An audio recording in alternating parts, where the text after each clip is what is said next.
Hey guys, welcome back to the channel. This is story about what if Naruto uses Dimensional Gap Part 1. Before I start, please do support for more amazing content and comments for Part 2.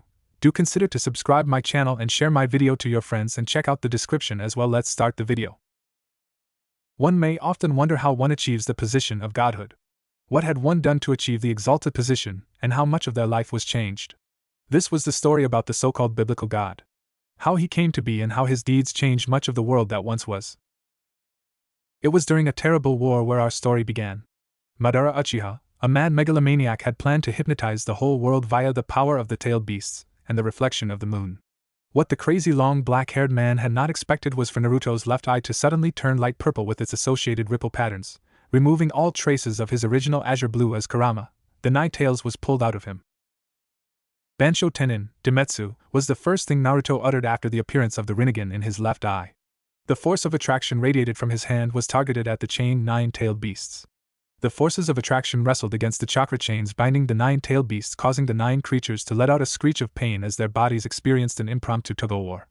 Naruto's will eventually won out as the chains shattered whilst the nine beasts was pulled into Naruto's seal, leaving Naruto panting with the large influx of chakra. Obito!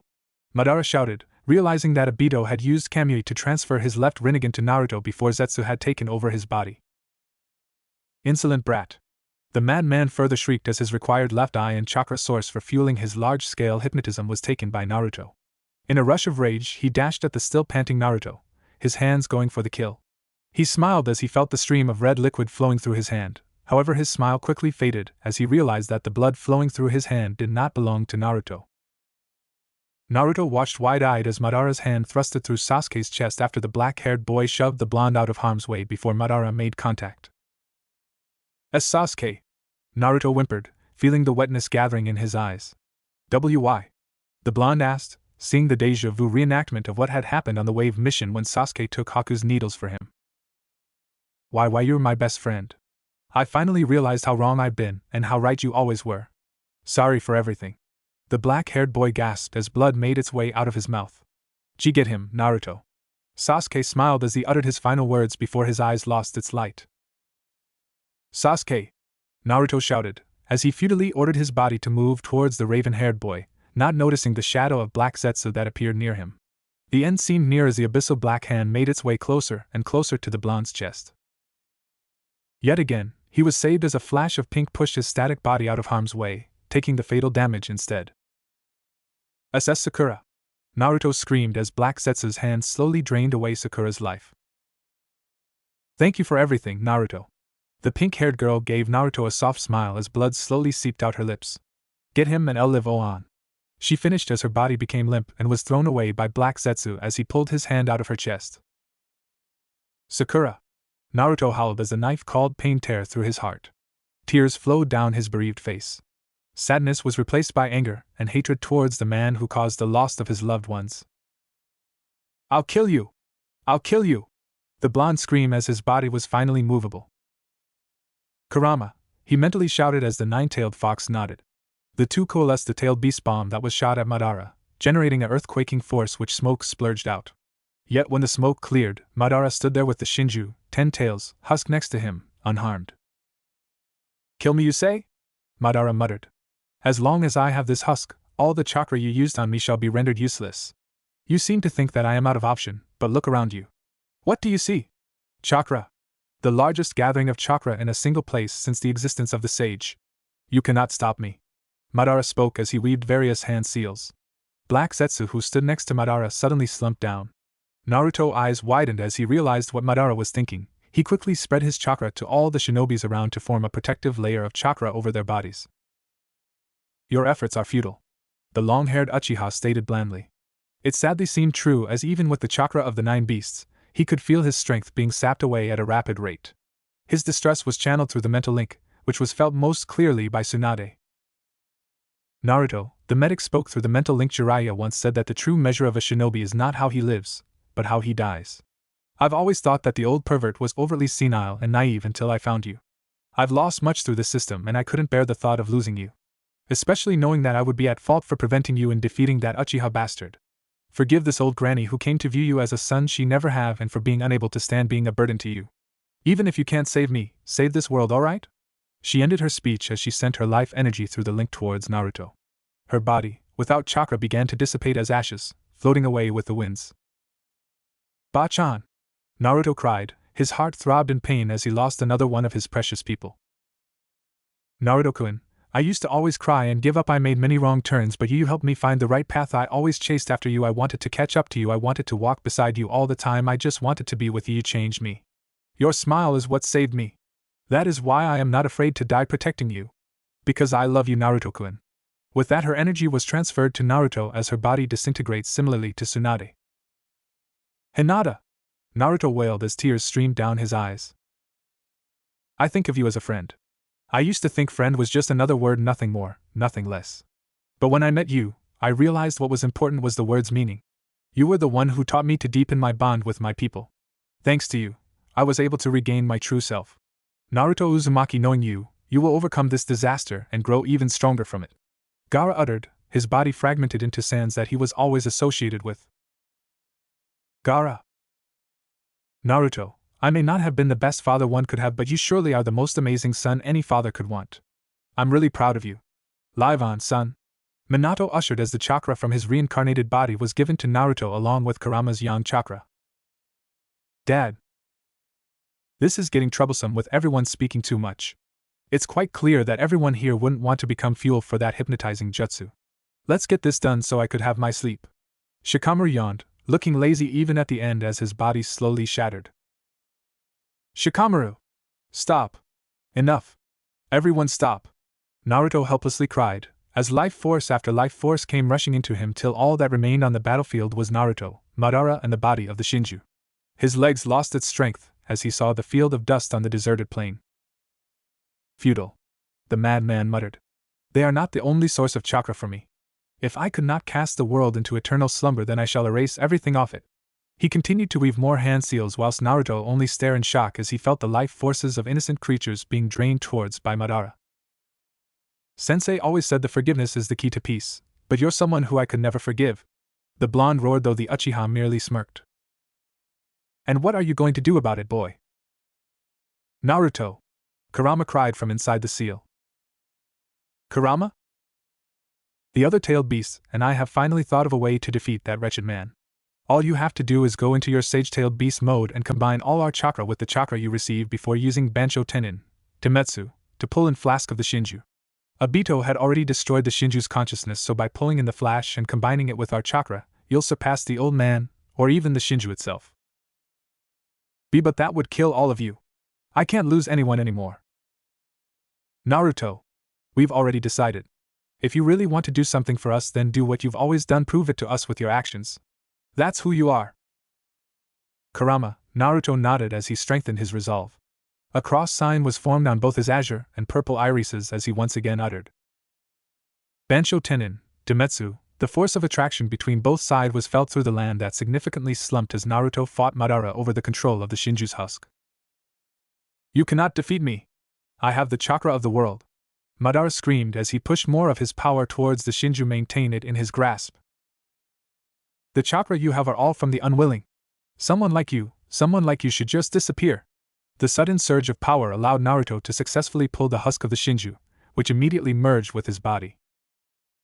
Blinding light accumulated around Naruto's body that even the Uchiha had shut his eyes to stop the blindness. As the light died down, there floated Naruto. Yet instead of horns that grew off Obito's body, there were wings. 10 pairs of shining wings, 2 on his head, 6 on his body, and a pair each on his feet. 10 shining orbs of light surrounded his back whilst a halo shone upon his head. What are you? The lunatic man uttered, shocked by Naruto's change of appearance as well as ever-increasing power. Your death, was the answer Naruto gave before he shot a beam of light at the Uchiha, obliterating his left arm. Just because you grew wings do not mean that I would be defeated. The madman howled as he charged straight at Naruto, forming a set of hand seals. Rinbo, Hengoku, the Uchiha shouted and could only stare in amazement as Naruto's body was unaffected the strong amount pressure generated from the jutsu. You are unsuitable to wield the eye that could generate life, Naruto murmured as he targeted a force of attraction at Madara's eye, pulling it out of the sockets before coming into his hand. I shall erase everything about you, Madara. He spoke as he grasped out Madara's other Rinnegan in his left eye before shattering the 2 eyeballs with his orbs of light. Instead of leaving a hollow socket, An azure orb was formed before a ripple pattern emerged over both of Naruto's azure orbs via the Shinju's power. Madara shrieked in agony seeing his livelong creation shattered but was seemingly ignored by Naruto. Light gathered in his arms as he formed a cell DNA-shaped swirling blade. The divine blade of the Sage of Six Paths, Ninoboku. With this blade the sage created the world, and with this very blade I shall destroy the one who seek to destroy it. The blonde shouted as the blade of light was thrown straight at Madara Uchiha, obliterating all traces of the said man from the plane of existence. A large thump resonated across the deserted plain as Naruto's body slumped down. Pools of tears dripped from his eyes as he tightly clenched his fist whilst the horrid reality slowly sunk in. The absorbed powers of all the tailed beasts greatly enhanced his empathetic senses, yet he could not feel a single tingle of life around him. The world truly seemed to be dead. Naruto sobbed exhaustively, longing for a miracle of some sort to reverse all that had happened. He wished it was a dream, but it wasn't. No miracle intervened to invert the tragedy that had happened. The cold weather was closing in on him. He felt the chills along his veins, yet he was too weak to move, too tired and too grief-stricken to care. When people are protecting something truly special to them, they truly can become as strong as they can be, was what Haku had once told him, and he had always abided by it. His life became dedicated to protecting his friends, the people who made his life worthwhile. Yet now, all of them were dead. It then occurred to him that he might as well die here. "Everyone, I'm sorry." Naruto whispered those words as he silently took out a kunai from his pocket. Caught in a grief too deep for tears, he knelt down on the icy terrain and braced the hilt of the dagger between his knees, clasping his hands with the dagger between his wrists, resting them on either side of the blade's edge. Yet, as he pulled both wrists up along the knife edge, the vision of his friends flashed before him. They were chiding and smiling at him as if they were telling him to abandon his thoughts and live on. Live on. It was Sakura's final words for him. Could he simply throw away his life like this? The blonde thought. If he died, nothing would be left of the shinobi civilization. Even if he were alone, his life would serve as a remembrance of the shinobi civilization. He would live on, and he would live on, and he would live on without regrets. The following month, Naruto journeyed all across the realm. He found the world to be much larger than he had anticipated. Along his journeys, he took the chance to learn and mastered all the shinobi arts had to offer. It may seem impossible at first glance, yet with the help of the shadow clones and his ascended Rinnegan, it became an easy task. His journey, however, was devoid of any traces of life. It seemed that Madara had truly drained all life on Earth. It was impossible for him to use Gedo, Rinne Tensei, as the jutsu from Madara had turned everything to dust. Naruto continued to wonder why he continued to live when every one of his precious people had now disappeared, yet images of his friends telling him to live prevented him from going through with the thought of suicide. Though truthfully speaking, he did not know if he could die anymore. He laughed whilst he thought of his suicide attempt last month. Slicing himself to death became a no method when one simply regenerate within seconds. He sat down on the lifeless land, wondering what he should be doing. After all, he finally finished collecting the teachings of the shinobi nations. When people get hurt, they learn to hate. When people hurt others, they become hated and racked with guilt. Even I can tell that hatred is spreading. But knowing that pain allows people to be kind. Pain allows people to grow, and how you grow is up to you. I believe that someday the day will come when people truly understand one another. If I can't find the answer to how, it will be up to you to do it. The teachings of his sensei came to his mind. Up to me, he thought. His sensei had always been on a personal quest to find true peace. Peace where all beings understood one another. A derelict state of nothingness clearly could not be the peace Erosenin had wanted, Naruto thought as he gathered the light containing both yin and yang chakra onto his hand. He had thought about recreating all of his precious person, but he knew that those creations would not be what he had lost, and doing so would disregard their sacrifice to at least save the planet. Focusing his power within his hand, he spoke. Banbutsu Sozo. A blast of light erupted in front of him, and as it died down, there stood a handsome-looking man with long blonde hair and green eyes. Above his head was a halo of light, and behind him were 6 magnificent golden wings. He looked at Naruto questioningly whilst the short-haired blonde merely grinned after he finally saw another life form after a month of nothingness. From now on you shall be known as Michael. Let us ascend the skies where we may find peace in heaven. Daddy, where are we going? Was the question that came from the 12-wing being known as Michael. I have no idea, and for the last time, Michael, stop calling me Daddy. Deadpan Naruto. Even though Naruto had said that they were going to ascend heaven, find peace and do other stuff, he really had no idea where heaven really is. Hell, even the name Michael popped out of nowhere. But seriously, You've got to give the man a break. Anyone would have loved to play the creator once in his or her lifetime, especially when you really had just created something out of nothing. He initially thought that if he flew up high enough in the sky, there would have been a floating mass of tangible clouds waiting for him to populate it with animals that one day might return to Earth's surface when it becomes livable. Sadly, that was not the case. In the sky there were clouds, and above those clouds were more clouds, and above that. Was when he realized that he really had transcended the limits of humans. This came from the fact that there was no breathable air for him to breathe after he flew over layers after layers of clouds, that there was no layer of clouds left to fly over. It was an uncomfortable feeling, to not be able to breathe yet still able to live. Flying high enough to the point he found the world to be a continuously rotating sphere gave the short-haired blonde a severe depression. There was no land above the clouds after all. That revelation simply messed up his original plan of recreating humans and other animals. Another problem was the fact that he could not create the average human either. The second time he tried creating a human, his creation once again turned out to be somewhat like him and Michael, a being with wings. Though instead of having blonde hair and gold wings, his new creation supported black hair and white wings instead. Naruto sighed in resignation after finding all the dead ends to his plan. His depression was so severe that he did not notice a black spherical hole appearing before him until Michael and his second creation pulled him to a stop. "What the heck is that?" Naruto questioned, mostly to himself, as he saw the seemingly void sphere. What he did not further expect was for a gray-eyed, black-haired girl with pointed ears supporting a black gothic Lolita dress to step out from the void and emotionlessly said, "Are you infinite?" "What? Are you infinite? What do you mean by infinite? Are you infinite?" "I suppose Kurama did once say that the Shinju's power were immeasurable. Now I have that and the life forces of the strongest people of my age." The small girl nodded, seemingly satisfied by Naruto's answer before she turned towards his second creation and said, "Samuel." "Samuel?" Naruto voiced. "Is he not Samuel?" The little girl once again spoke. "I don't know. He was just created." "Then he shall be Samuel."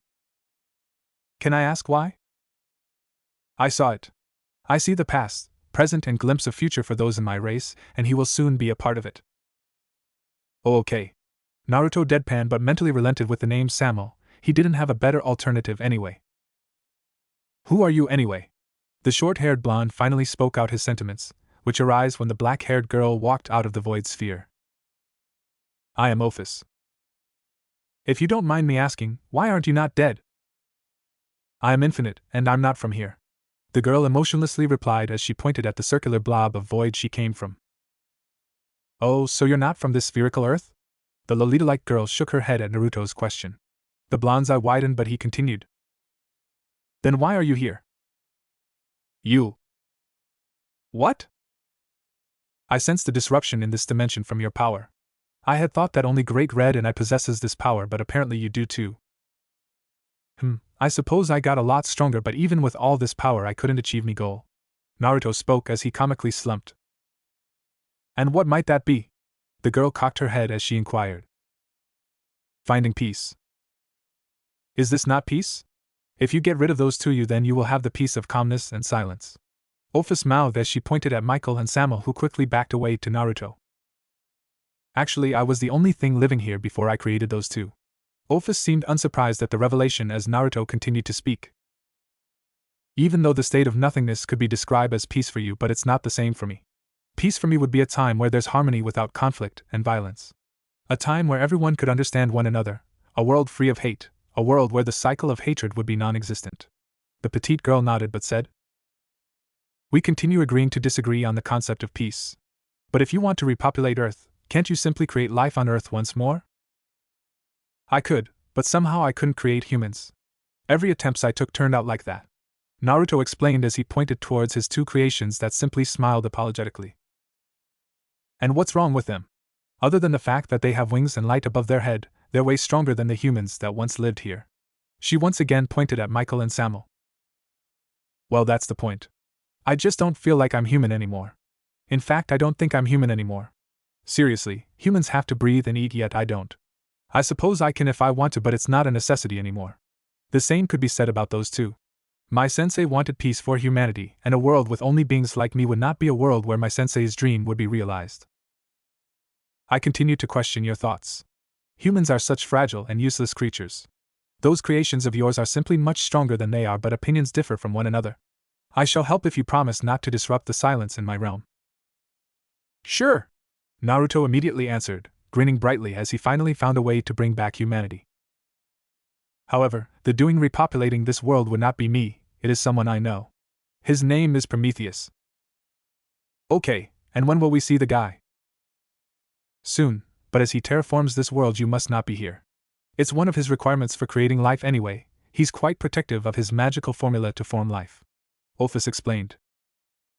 Sure, but where should Michael, Samuel and I go when he's doing his thing?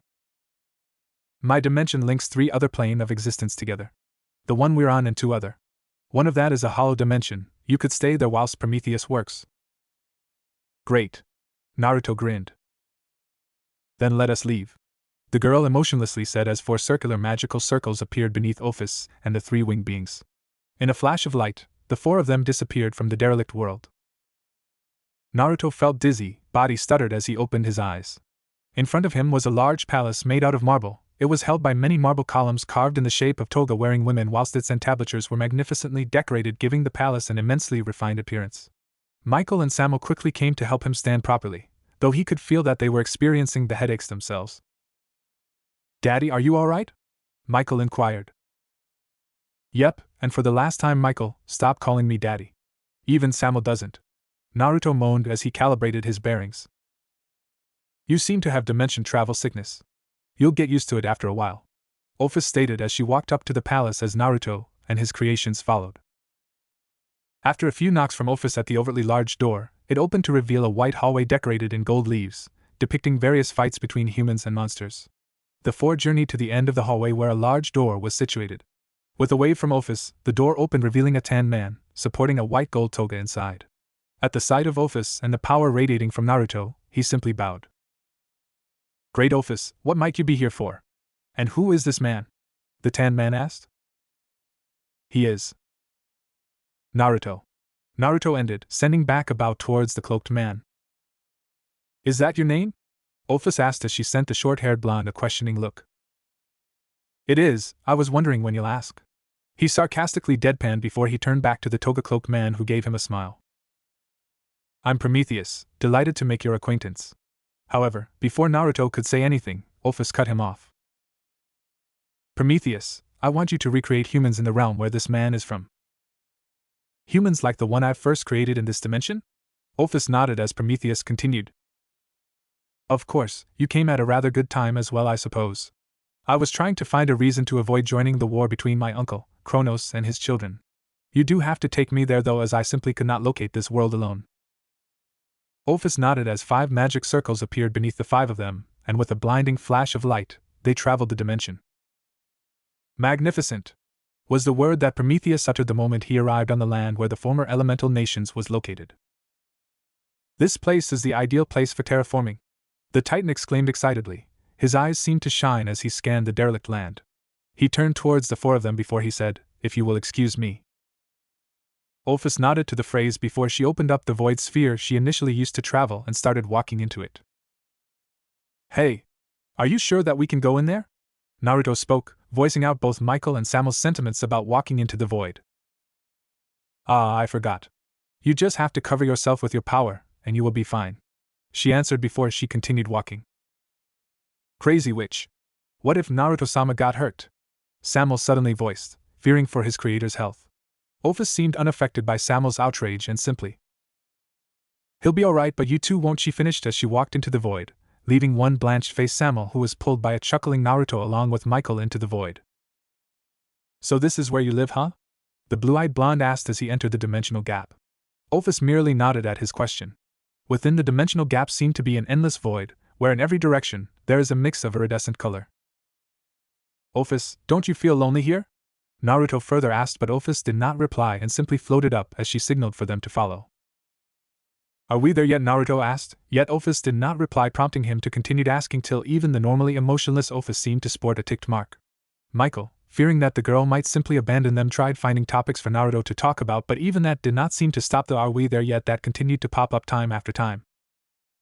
After a seemingly endless time of flying and equally endless questioning of "are we there yet?" Ophice simply stopped before she opened a void door and walked in, followed by Naruto, Michael and Samuel. At first glance, the place was a field of endless whiteness, but after closer scrutiny, the whiteness were clouds, more specifically a floating mass of tangible cloud. So tangible clouds exist. Naruto spoke in awe as Ophice nodded before she said, I suggest you find something to do for a while here, maybe create some more of your kind? You're going to have to wait here for some time. Eh? How long is some time? Very, very, very, very long. I'll come to tell you when it's done. The little girl seemed to smile at Naruto's shocked face as she opened up her void door. Though before she went, Naruto grabbed her into a fierce hug. Thank you so much! Naruto grinned, tears stinging in his eyes as he released her from the hug. Friends hugs one another, he explained. Without you I would have been so lost. You're welcome to visit any time, alright? Ophice nodded as she walked into the void. He turned towards his two companions and asked, So guys, want to explore? Exploration turned out rather successful with albeit unsuccessful results. It turned out that tangible clouds were the only things that exist in this realm. Naruto gave us his attempt to further explore, but Michael and Samuel had not relented. He let out an annoyed huff at the blankness of the place before he saw a circular black void appearing. Ophice! He shouted as he quickly ran over to the void. However, the blonde was surprised to find an older version of Ophice standing before him. You certainly aged fast. He joked at her appearance as she replied. I shapeshifted. What? I shapeshifted, she again said. Naruto sent a what the hell look at her and voiced his question once more. What are you? I'm a dragon. What? Asked Naruto, who now sent Ophice a what are you even talking about look. I'm a dragon, she repeated. Aren't dragons supposed to be like, I don't know, bigger? I'm a shape-shifting dragon. Okay. Whatever you say. So what are you here for? You said I could come anytime, so I came. Can I? Of course you can, you're my friend, Naruto said as he grinned at the company before he spoke out an idea that suddenly popped into his head. Do you want to play cards? Cards? She questioned. You don't know what it is, do you? It's this. Naruto spoke as he used Banbutsu Sozo to create a deck of cards. Ophice looked at the deck in interest as Naruto explained the rule of blackjack. Both of us will be dealt with an initial 2-card hand. We need to add together the value of their cards. Face cards, kings, queens, and jacks, are counted as 10 points. You can count an ace as 1 point or 11 points. All other cards are counted as the numeric value shown on the card. After getting the 2 cards, you can either take an additional card or keep what you have. You win by having a score of 21 or by having the highest score that is less than 21. Scoring higher than 21 means you lose. Get it? Ophice nodded in interest as Naruto gave her the cards. After about 20 minutes worth of game, Naruto started to feel bad. Even though Ophice seemed to enjoy the game, Naruto felt horrible for winning every round and opted to ask Ophice to play another game instead. Ophice nodded innocently, interested in seeing another game as Naruto used Banbutsu Sozo to create a shogi board along with its associated pieces. The end result wasn't as well as Naruto had hoped. Courtesy from the fact that Naruto had not known the rules that well either. They ended up stopping the game as their moves became more and more artistic. I wish there were more to this place than just tangible clouds, the blonde voiced. Why don't you create other beings like Michael and Samuel? She curiously inquired. I was thinking about it, but I really can't think up any names. He truly answered. After all, Michael was a name that simply popped up while Samuel was named by Ophice's pseudo-clairvoyance. I shall help you. Wait here for a while. She spoke as she opened up her void portal again before she stepped in. Naruto waited for about 5 minutes before Ophice came back with a parchment in her hand. She walked up to him before she handed him the parchment. Inside was a long list of names Naruto had not seen before. Where did you get these names from? He questioned, genuinely interested. I know someone who can see small glimpse of the future. I asked for a list of names, and I was given this. She answered as the blonde once again gave her a deadpan look. Okay. Well, let's see. Gabriel seems to be a nice name. Hey, Ophice, can you shapeshift until I say stop? Ophice nodded at his request and started to shapeshift. Her first form was a gigantic troll, causing Naruto to yell, "Keep it somewhat human, please." After a while of shape-shifting, Naruto decided that the best form for Gabriel was to be an extremely beautiful woman with curly blonde hair and a voluptuous figure.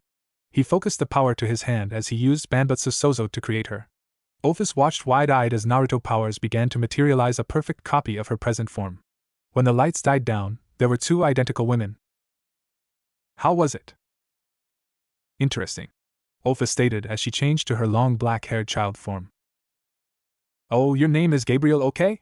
Naruto turned to the newly created woman with 6 pair of wings behind her. The blonde-haired woman simply nodded. At that moment Michael and Samuel came, so Naruto asked them to take care of Gabriel as he walked off with Office. Do you always imagine something before you create them? The black-haired girl asked. Sometimes, when I created the cards and the board games I did. Not when I created Michael and Samuel though. Even if Samuel seemed to share an uncanny resemblance to one of my deceased friend. Why? Why what? Why would you let me help you create her? Friends help each other, so of course I would want you to help me create her since you're my friend. Naruto grinned as he spoke. Office did not reply and Naruto took it as her acceptance towards their friendship.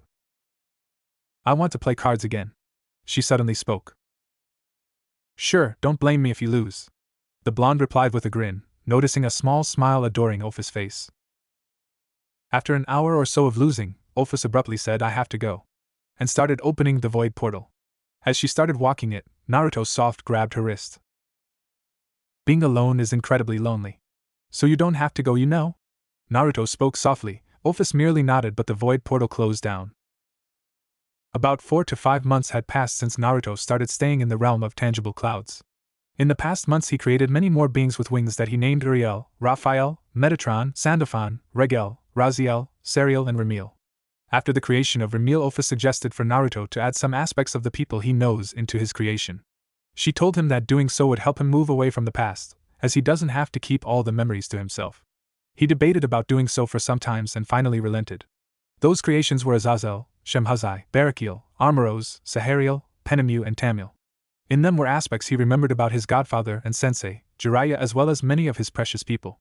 Finally he created Kokabil, a creation where he added in his childish feeling of rejection so he could truly feel that he could begin anew. Everything seemed wonderful, as his pseudo-family got larger and larger. Tangible cloud realms even have more than just cloud. This came in the form of a white gigantic castle surrounded by flowery fields courtesy of Gabriel and Office idea that Naruto created via his Banbutsu Sozo. One day Office came up to him before she said, I think enough time has passed. What do you mean? About 4 billion years have passed in your world since Prometheus terraformed it. What? Why Samuel became linked with the depiction of a snake and to the notion of shame. If you've read this story carefully, you would have realized the winged beings created by Naruto are naked. Why aren't they clothed, you asked? Simple, Naruto did not feel that he was a fashion designer, and so did not feel that he have create clothes. After all, Michael and Samuel were guys, so why should he bother? Well, the problem came after he created Gabriel. It was another day in the realm of tangible clouds when Gabriel started exploring the place with Michael and Samuel. Michael had taken off first, leaving Samuel with Gabriel. Gabriel, being curious about things as she usually is, asked Samuel. Samuel, why is my chest fatter than yours? Samuel, who was as innocent as newborns usually are, answered. Since Naruto-sama created you later, he might have made you stronger than Michael and I, therefore the large chest. But it doesn't feel strong at all. It's all squishy and mushy. It's also a little heavy. I suppose you have to ask Naruto-sama then, Samuel concluded. The blonde woman became silent for a while before she gave Samuel her next inquiry. Why do you have something hanging down there and I don't? She spoke as she pointed her finger at little Samuel. Possibly the same reason. You could move faster without it, I suppose? Do you think Master Naruto have it as well? I don't know, you have to ask him. Hey Samuel. Let's go find Master. Sure, he replied as the two of them flew over to Naruto, who was playing artistic and random shogi with Office. Master Naruto, I've got something to ask you. Shoot it, Naruto spoke as he concentrated on his next random shogi move.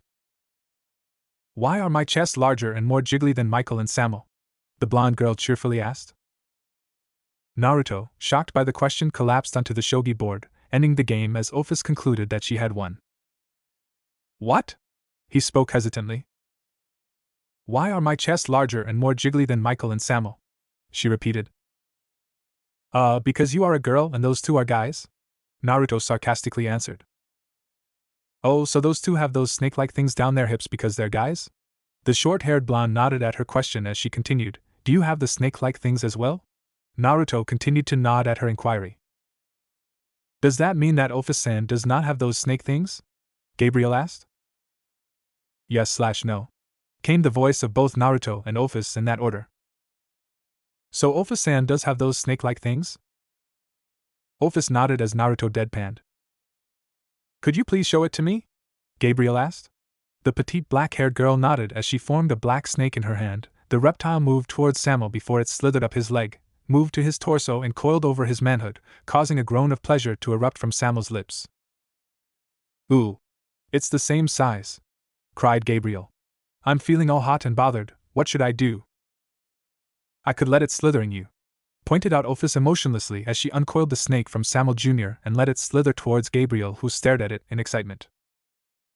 However, before it reached Gabriel, a black orb, courtesy of Naruto, destroyed the snake as he shouted a loud stop. His face blushed crimson. Everything went still as Naruto quickly used Banbutsu Sozo to create clothes for Gabriel and Samuel before he threw it at them. Wear this! He shouted. But Master Naruto, I want to know what happens when the snake slithers into me. Gabriel pouted as she reasoned. Why you can only do that when there's two of you in a room. Not in public. And from now on wear those clothes. What's happening? Are you all right, Naruto-sama? Your face is really red. Came the voice of Michael, who suddenly flew down. Fabrics of clothes was threw at his face as Naruto shouted. Wear them. P.S. This story will play quite a major part in future chapters. Why the two dragons fight. Office, are you really a dragon? It was about 3 months after Naruto came to the realm of tangible clouds when he questioned this to Office. The black-haired woman merely nodded at his inquiry as the blonde continued his questioning. Are there other dragons around? Office merely nodded as Naruto continued. Could you take me to see them?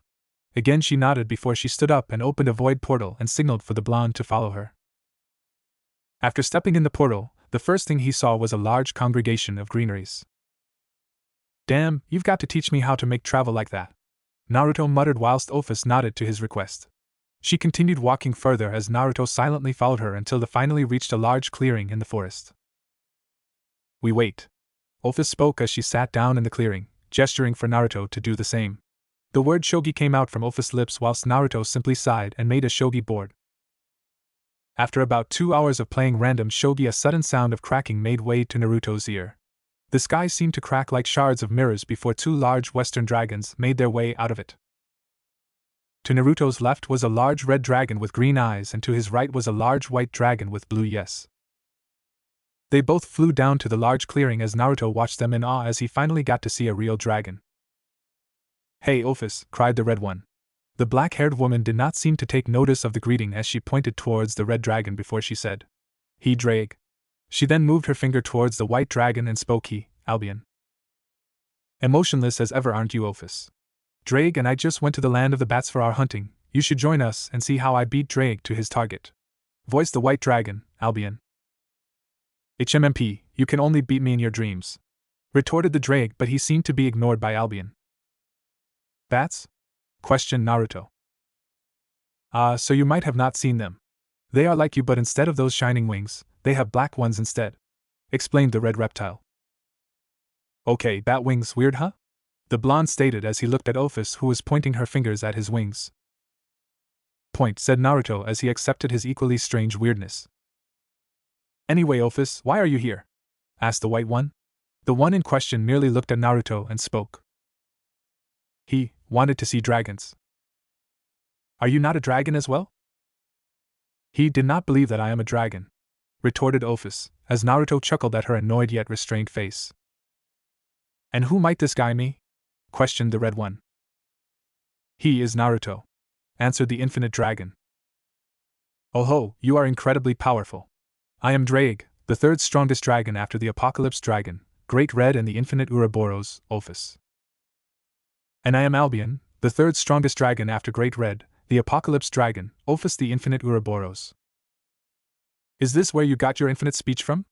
Asked Naruto to the woman next to him, who merely nodded. And wait a minute, how can there be two-thirds strongest dragon? Which one of you is stronger? Continued Naruto, and he thought about their similar introduction. It is easily I, exclaimed the two dragons in synchronicity. No, it is I, they once again shouted in synchronicity. I shall burn you to crisp, screeched Drake. I shall divide you to nothingness, countered Albion. The two dragons flew up into the sky as they started fighting viciously with one another. Naruto simply sent Office, "Are you serious?"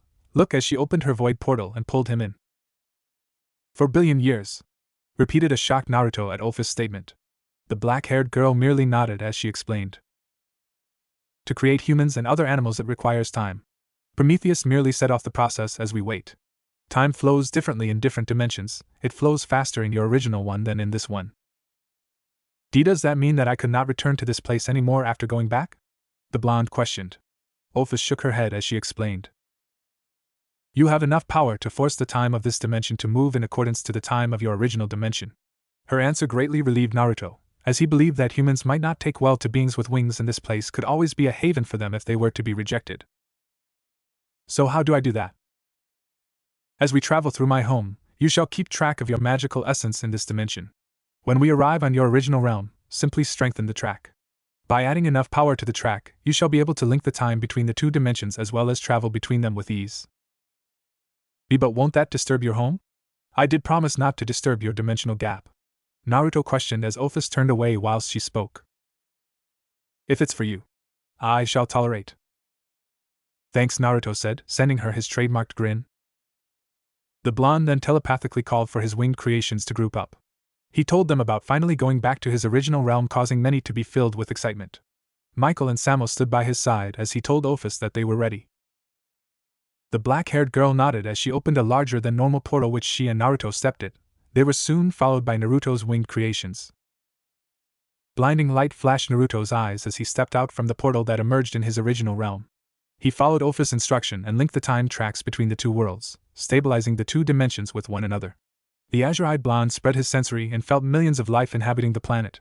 He smiled, realizing that humanity had been recreated even though they did not have the ability to use chakra or magic as Office called it anymore. What he did not expect was for him to sense many large readings of energies elsewhere. In fact, one was heading towards him. There, standing in front of him, was a black-haired young man clad in a set of knee-long white toga. He sported a winged flat hat and a winged pair of sandals. His hand held a winged staff with snakes wrapped around it. I am Hermes, messenger of Olympus. Lord Zeus demands to know if you were the one who commissioned the construction of this world. His lordship demands your presence immediately, spoke the newly arrived messenger, who seemed to ignore the presence of Naruto's wing parade behind him. Well, this is getting weird, Naruto thought as he looked at Office, who seemed unconcerned as ever, yet Naruto had learned to understand her expression better, and her present expression told him that she was as confused as he was. Who is this Lord Zeus, and how did he know of me? Lord Zeus is the overlord of this dominion. Through the Titan Pro the messenger stopped before I once more spoke. You shall come with me to Lord Zeus. This is going from strange to horribly strange. He seemed to be saying something about Prometheus. Guess I'll have to use that to understand the situation better, Naruto thought as he lifted his hand towards the messenger's head before grabbing it. His action earned a cry of outrage from the black-haired young man, but those cries stopped as Naruto's azure eyes gained a ripple-like patterns as he uttered Ninjendo. Enormous amount of knowledge flooded into Naruto's head as he saw images of Prometheus being chained by the one called Zeus for giving humanity in his dimension the knowledge of fire. Initially unwilling to reveal his love for humanity, he was then forced to drink the water from the fountain of truth, the action that caused him to reveal the existence of this world. Zeus and the other gods of Olympus saw Prometheus' unwillingness to share the existence of the new realm to them as an act of treason. They traveled to this world with Prometheus before they chained him to a mountain where an eagle ate his liver at a daily rate as it continues to regrow before they started calling themselves gods and spread their faith for humanity. The coming of the Olympic pantheon generated a burst of energy within the galaxy. This alerted other pantheons of life within the dimension, and soon they also came. Along with the Olympic pantheon led by Zeus, Poseidon and Hades was the Shrouda or Hindu pantheon led by Indra and Shiva, whilst Odin led the Nordic pantheon. These powerful beings started calling themselves God, an act that simply left a bad impression on Naruto. It eerily reminded him of Nagato, who initially believed that peace could be achieved through brute force. Along with these gods also came the devils, beings with bat wings who tempted humans to explain their desires. The devils granted them before eating up the human souls for them to gain a short burst of power. Another act that left a foul taste in Naruto's mouth. What worried the blonde more was the fact that none of the gods seemed to be taking any actions in dealing with the devils. Releasing his hand from the messenger's head, he turned his eyes back to normal as he accustomed himself to this new knowledge. The action, however, caused the messenger to continue speaking. What did you do to me? You can explain that in your audience with Lord Zeus. Hermes nodded to himself as Naruto looked at him with indifference. The messenger did not expect Naruto's fist to suddenly crash towards him, knocking him out after hearing Naruto's last word, declaring, "You can tell you Lord Zeus to fuck off." "Naruto-sama, could you tell us what had just happened?" came the resolute voice of Samuel. The short-haired blonde released a loud sigh as he explained the situations to his creations. Basically, Prometheus got interrogated. Other powerful beings knew the existence of this world. They came to this world before us and started calling themselves God. And oh, there's things with bat wings called devils which eat human soul. Naruto summarized as his creations led on various degrees of gasp. "And what will you do, Daddy?" asked an intrigued Michael. "Well, for starters, we're going free Prometheus from these bastards, then we'll do something about those devils. Can't have them eating all the human soul after all my efforts to create humans, could we? And for the last time, Michael, stop calling me Daddy." Naruto huffed out his reply. His horde of winged beings nodded at his plan and Naruto dashed off into the horizon, followed by Ophis and his parade. On top of the snowy mountains, Naruto only saw the shadow of the man he once knew. On the highest peak of the mountain lay Prometheus' chained body, all battered and bloodied. Michael and the other angels gasped as they saw an eagle pecking out the liver of the Titan's worn-out body, further bleeding out the injured Titan. Naruto had enough of the violence. He generated the energy to his hand and blasted the eagle to smithereens in a flash of light. Flying up to Prometheus' body, the blonde started examining the chains. Sorry. The Titan gasped as he saw the 20-winged blonde man. "It's alright, these chains sure are thick." Naruto muttered before he used Banbutsu Sozo to generate the divine blade, Nenoboku, and proceeded to slice the chains as if they were Swiss cheese. Freed from restraints, the Titan's bruised body weakly tumbled down before he was caught by Michael and Samuel on his two sides. "He needs rest," Naruto spoke before the group descended on the warmer ground below.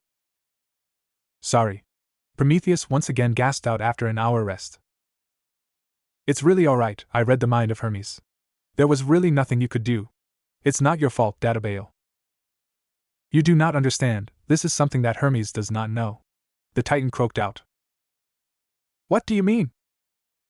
"Stealing fire for the humans in my dimension made Zeus angry. Before he captured and chained me, he gave a woman named Pandora a box filled with dark curses. She, out of curiosity, opened it. Within the box was the curse of disease, which affected all the humankind in my world. When Zeus opened a portal to this realm, it seemed as if this disease came with it," Prometheus explained. "But humans always have disease, it comes with age and everything," Naruto reasoned. "Yes, but this is an epidemic created by Hephaestus. It was Zeus' act to prevent disloyalty." "That bastard. Now we have one more problem other than the devils to deal with," the blonde mumbled.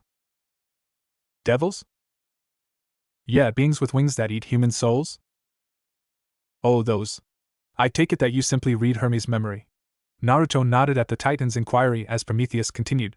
"Those grandchildren of mine ignored most of their existence, and see them as being who eats the soul of human. The truth is not that simple. Before I was chained, I had a chance to get acquainted with the devils. You will find that within the society of the devils, living in the realm of the underworld, there are two factions. One faction believes in the taking of human soul for a short period power boost, whilst the other faction does not believe so and continues to protest against this act. Unfortunately, the side supporting the taking of human soul is currently the ruler. It is sad that the four great devil houses of Lucifer, Beelzebub, Asmodeus, and Leviathan all support the taking of human souls. But Naruto, you should always remember that not all devils are bad." The Uzumaki nodded at Prometheus' words, pondering whether his creation could one day turn antagonistic. He hoped that his creation of Kokobile would not be a mistake. He let go of the depressing thoughts as he once more said, "Yeah, we'll deal with the good devils later, but before that we have to deal with the disease from Pandora's box and the bad devils." Staying with the Ouroboros, Ophis for more than 5 months had its own benefits. In the time when they were not playing cards or random and artistic shogi, Ophis taught Naruto's the magic that she had learned from the various worlds she had traveled to. Naruto found that magic was much like chakra, and with his Rinnegan eyes, Naruto quickly mastered the magic of the different dimensions. This mastery came to use as Naruto finally found a way to help humans. Linking the genetic code of humans to the spell, The blonde made it possible for one with good intentions to have their wish granted. For further protection against the devils, Naruto allowed the magic to generate and materialize a pure-hearted desire into weapons, which later became known as sacred gears. Wanting his creations to act as sentinels of the system, he added into the spell a function for them to draw on the light energy he placed inside the system, in the case where they might be attacked by the devils. Foreseeing the growth of humanity, he created a mean to mass-produce more winged beings in case of war with the devils. The end result came in the form of a 12-pointed star inside 3 layers of runes inscribed circles. In the center lies the 12-pointed star, and within it is an image of the sun, and inside the sun is an eye. Surrounding it are the phases of the moon. The eye is interconnected to the 4 cardinal points: the north, the east, the south, and the west. Above the sun lies another magic circle in the form of the moon, the place where Naruto was to generate in his energy to start and fuel the magic. Since the system was going to drain him for a while, he left its maintenance to his 4 most powerful followers, the first 4 angels he created. Michael stood on the symbol of the east, Samuel stood on the symbol of the west, Gabriel stood on the symbol of the north, and Uriel stood on the symbol of the south. As Naruto walked towards the center, Ophis voiced out her sentiments. Naruto, are you sure that you want to do this? Attaching yourself to all your creations as well as humans will drain more than half of your powers. It could prove dangerous if any of the Pantheon were to attack. Daddy/Naruto-sama/Master Naruto/My Lord, is it true? Reverberated the voices of his 4 12-winged creations. Ophis, you really shouldn't have said that. And seriously, enough with the honorifics. Naruto complained before he continued. I really couldn't use all this power myself anyway. I'd rather use it to protect humanity so that one day they might realize my sensei's dream. And it really shouldn't be a problem.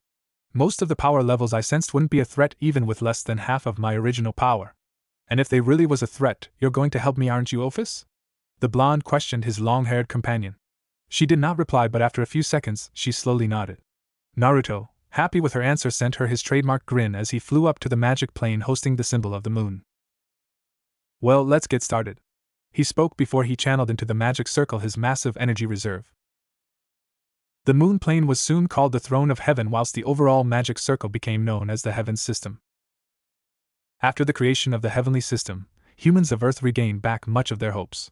The epidemic that came with the coming of the Olympic Pantheon started decreasing at a rapid rate. The spell circle did its jobs. With each passing days, more and more angels were created to carry the purpose of protecting humanity.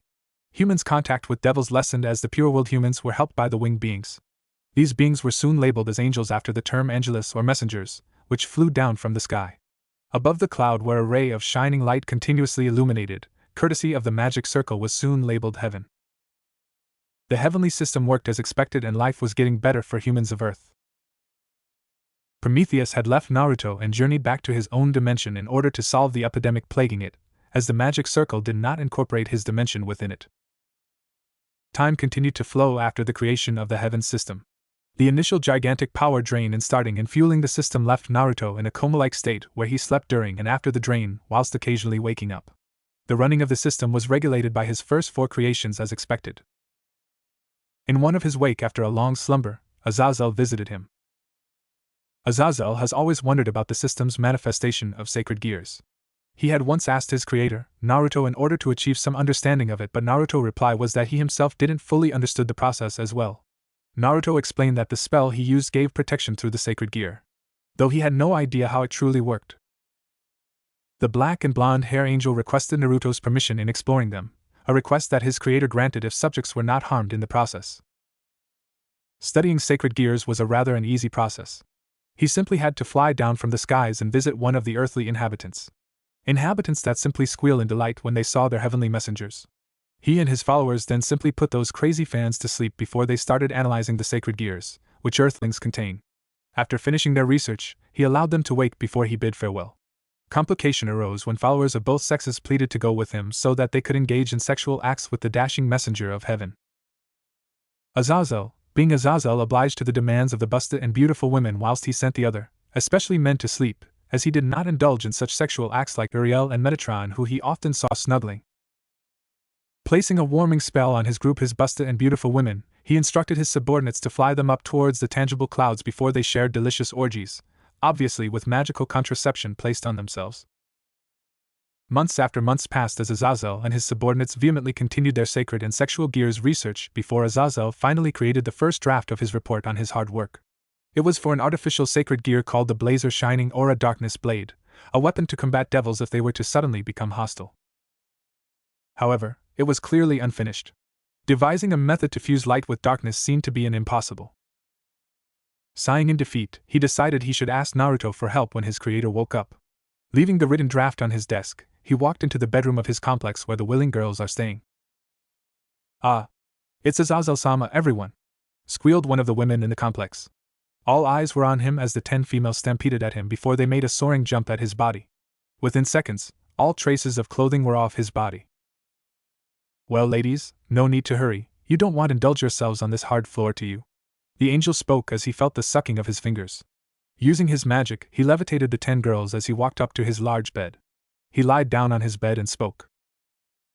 "Well, girls, what are you waiting for?" With that, the angel released his levitation spell. The 10 girls squealed in synchronicity as they jumped onto bed with him, delighting him in ecstasy as they slowly suck his lips, his manly parts, his fingers, his toes, his everything. However, his ecstasy came to an abrupt end as the door creaked open, revealing a smiling Michael, with the draft in his hand. The first angel made a shocked face as he saw Azazel's compromising position. "Ah, I should have knocked," the long-haired blonde exclaimed as he put his free hand to his lips to emphasize his shock. "Why you should have?" Deadpanned Azazel. The 10 ladies, however, seemed to ignore the appearance of Michael and continued to suck his privates and other parts. What do you want?" uttered the semi-blonde, using all of his efforts to utter those words. "I just came to day high. But then I saw this. It's amazing, Azazel." Waving the draft of the artificial sacred gear around, the first angel continued. "With this, we have nothing to fear from those devils. Oh, and didn't Daddy says that the things you're doing should only be done in a room with 2 people? Well, never mind. I'll see you later." Michael finished as he left Azazel's sight. "Aye, it's not done," shouted a dumbstruck Azazel. He tried to stand up but found it impossible. Every little touch's administration done to him by the 10 ladies made his body shudder. He succumbed to the inability as the orgy continued, hoping the Michael would not do anything drastic. Horrible would be an understatement to what Azazel was experiencing. Hundreds of the angels in heaven, as the earthling dubbed, seemed to be sending him skeptical looks. The reason for those looks? Michael. The archangel, being as energetic as he was, decided to publish Azazel's drafted report on his artificial sacred gear. The result was horrifying.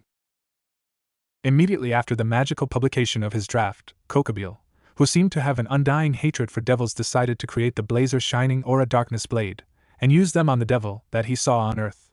The Blazer Shining Aura Darkness Blade turned out to be a flop as Azazel's expected, immediately shattering after Kokabeel's input of his light magic.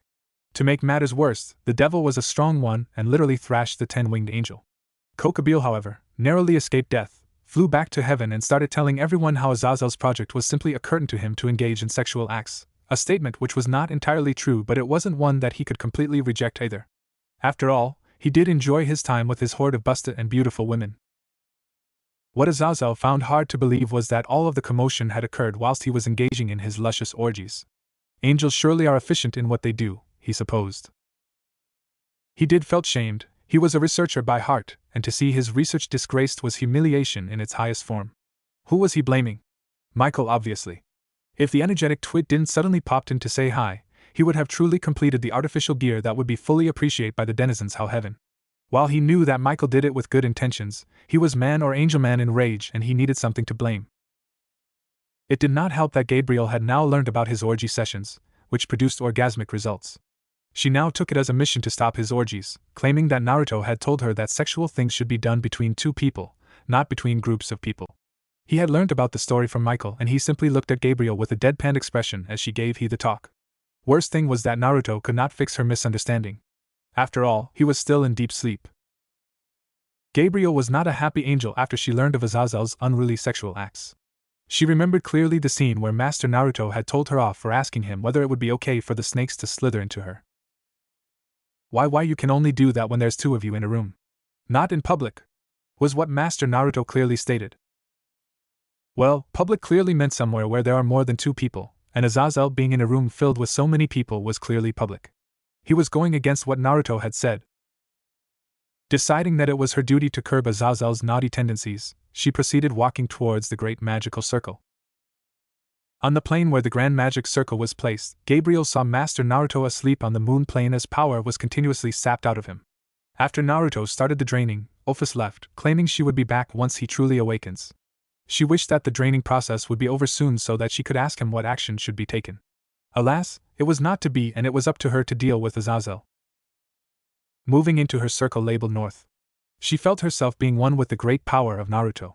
The magic was highly complex, and to operate it without the help of Michael, Samuel, and Uriel was extremely difficult. She considered asking them for help, but she feared their refusal and decided to proceed on alone.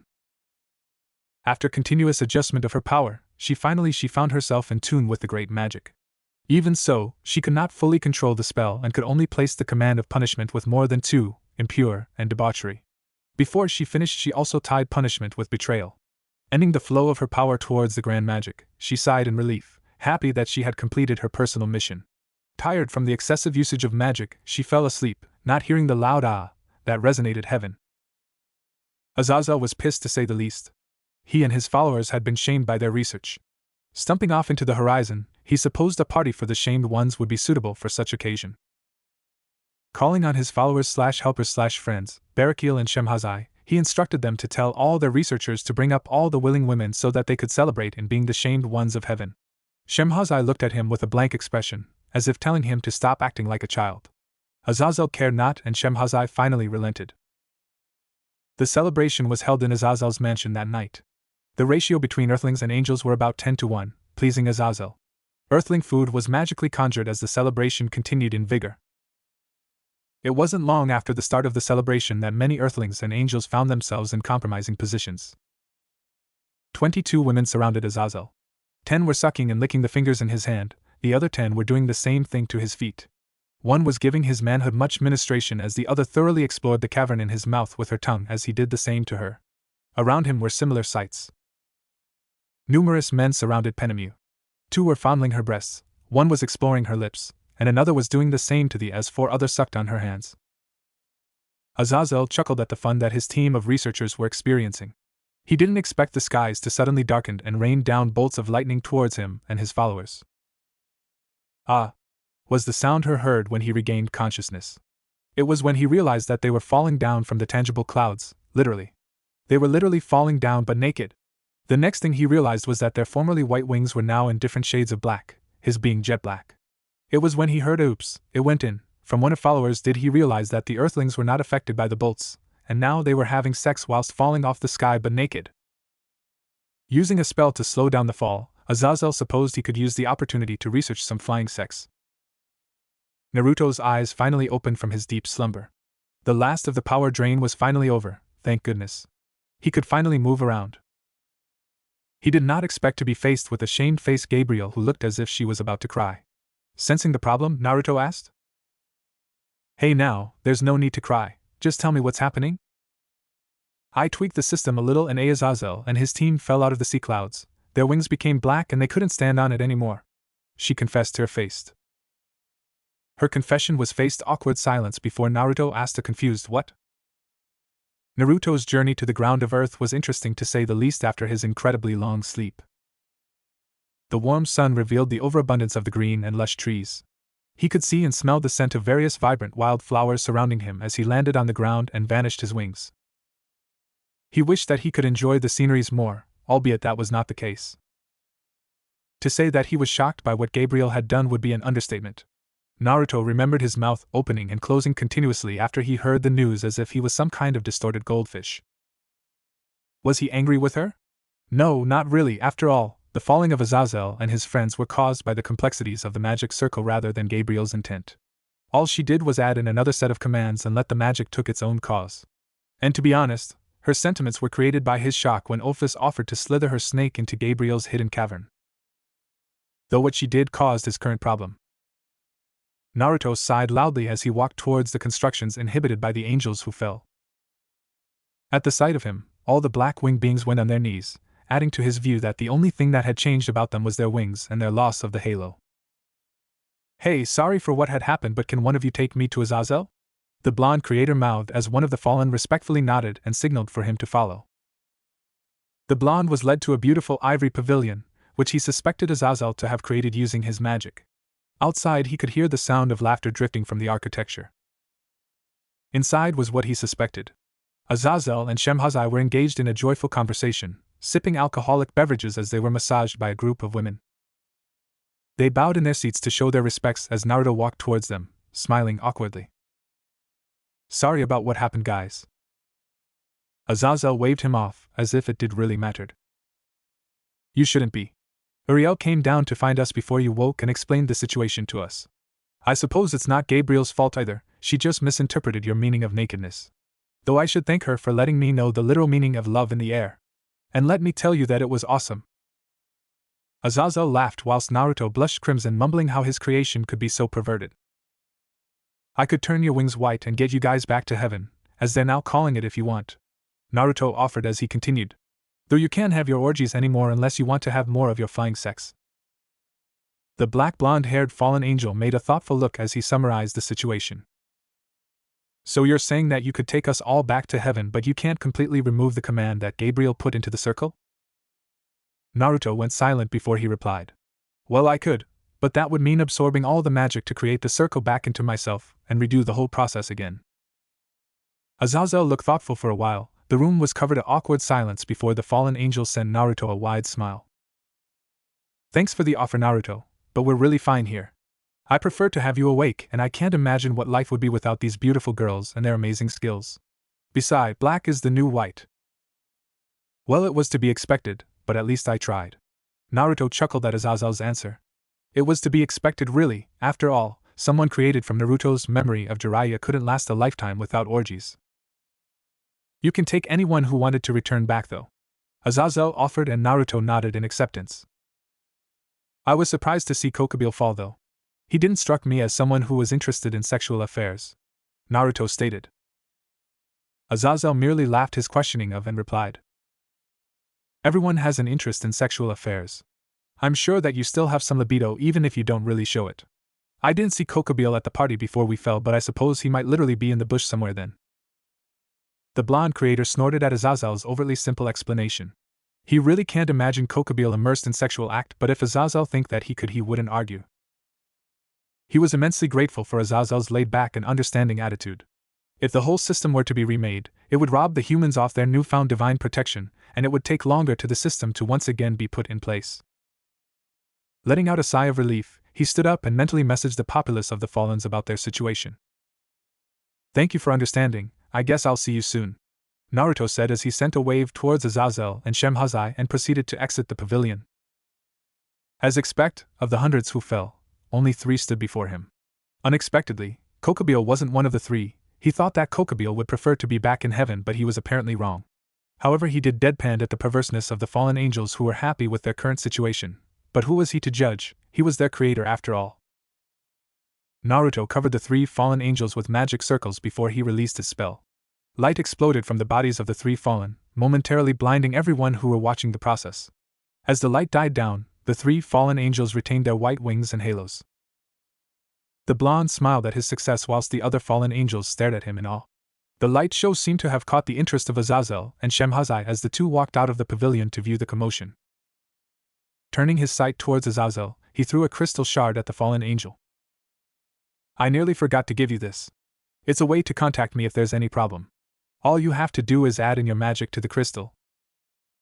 Azazel nodded gratefully for his creator's care as Naruto opened his wings and signaled for the 3 new angels to follow him. "Well, I'll see all of you again soon." He repeated his earlier phrase before the 4 angelic beings flew out of the fallen's sight. As Naruto approached the outer rim of the invisible magic shell, which protected heaven, he saw a visitor. He was a middle-aged man with gelled hair, which is a mixture of red and blue. Looking closely, the man has heterochromia, making his left eye blue while his right was red. What surprised Naruto most was that he had the black wings associated with what humans called devils. As the devil sensed Naruto approached, he turned towards the angelic being and smiled, an act that truly caught Naruto off guard. Even though Prometheus had told him not to judge the whole species of devils as evil incarnates, it was difficult to follow through, seeing that they continuously tried to thwart his efforts in making human lives better. The 3 angels following him were on guard as the devil moved closer towards the group and stopped in front of Naruto. "Oh, you must be the new god that I am hearing about," the devil stated as he analyzed Naruto. God? Asked a surprised Naruto. Oh, yes, God. That's what the humans on Earth are continuously talking about. I mean, when you create a system that grant miracles whilst you see illuminating lights from the sky, not to mention those winged beings that seem to be helping them. It's hard not to call the figurehead of the whole project God. Not that I'm complaining about what you do, I personally think that it's marvelous, though those four mouths seem to thoroughly disagree. God was the first thought that came to Naruto's mind. He never wanted to be called God. It reminded him too much of Nagato. All he wanted was to help the humans, to help them find true peace so that his sensei's dream could be achieved. You seem to not like that implications of the word God. It's a good thing though, if I do say so myself. I mean, it would be a banner of hope for the humans. Naruto raised his eyebrows at the devil's speech, again surprised at that implication that this devil seemed to care about humans. And who might you be? The blonde questioned. Oh, forgive my rudeness. I was simply surprised to see you. I would have thought this god would look older, forgive my rudeness. I am Mephistopheles, a devil, as you would have already noticed. Great to make your acquaintance. The devil smiled once more and offered Naruto his hand. The blonde creator warily eyed the offered appendage, but finally decided to shake it. Upon contact, the Mephisto suddenly looked pained as he suddenly pulled his hand away. Ouch. Please control your light powers, I am vulnerable to those powers. Especially when it is as condensed as yours. Sorry, the blonde said as he rubbed the back of his head. Reducing the power of his light elements, he continued. Naruto Uzumaki, mind telling me why you're here? Naruto wearily inquired once more. Oh, I was simply surprised about the magic system which you developed. It's a masterpiece. Another thing that I'm also curious about is your attachment to the human race. I mean, other godly factions play some role in their lives, but they don't truly believe in helping them. Mephisto answered. I got the spell from Ophis. I kind of just supplied the energy for it. The workings of the systems are too hard for me to truly understand them either. And for my attachment to humans? Well, I was the one who asked Prometheus to create them here, so I kind of feel that it's my responsibility, you know.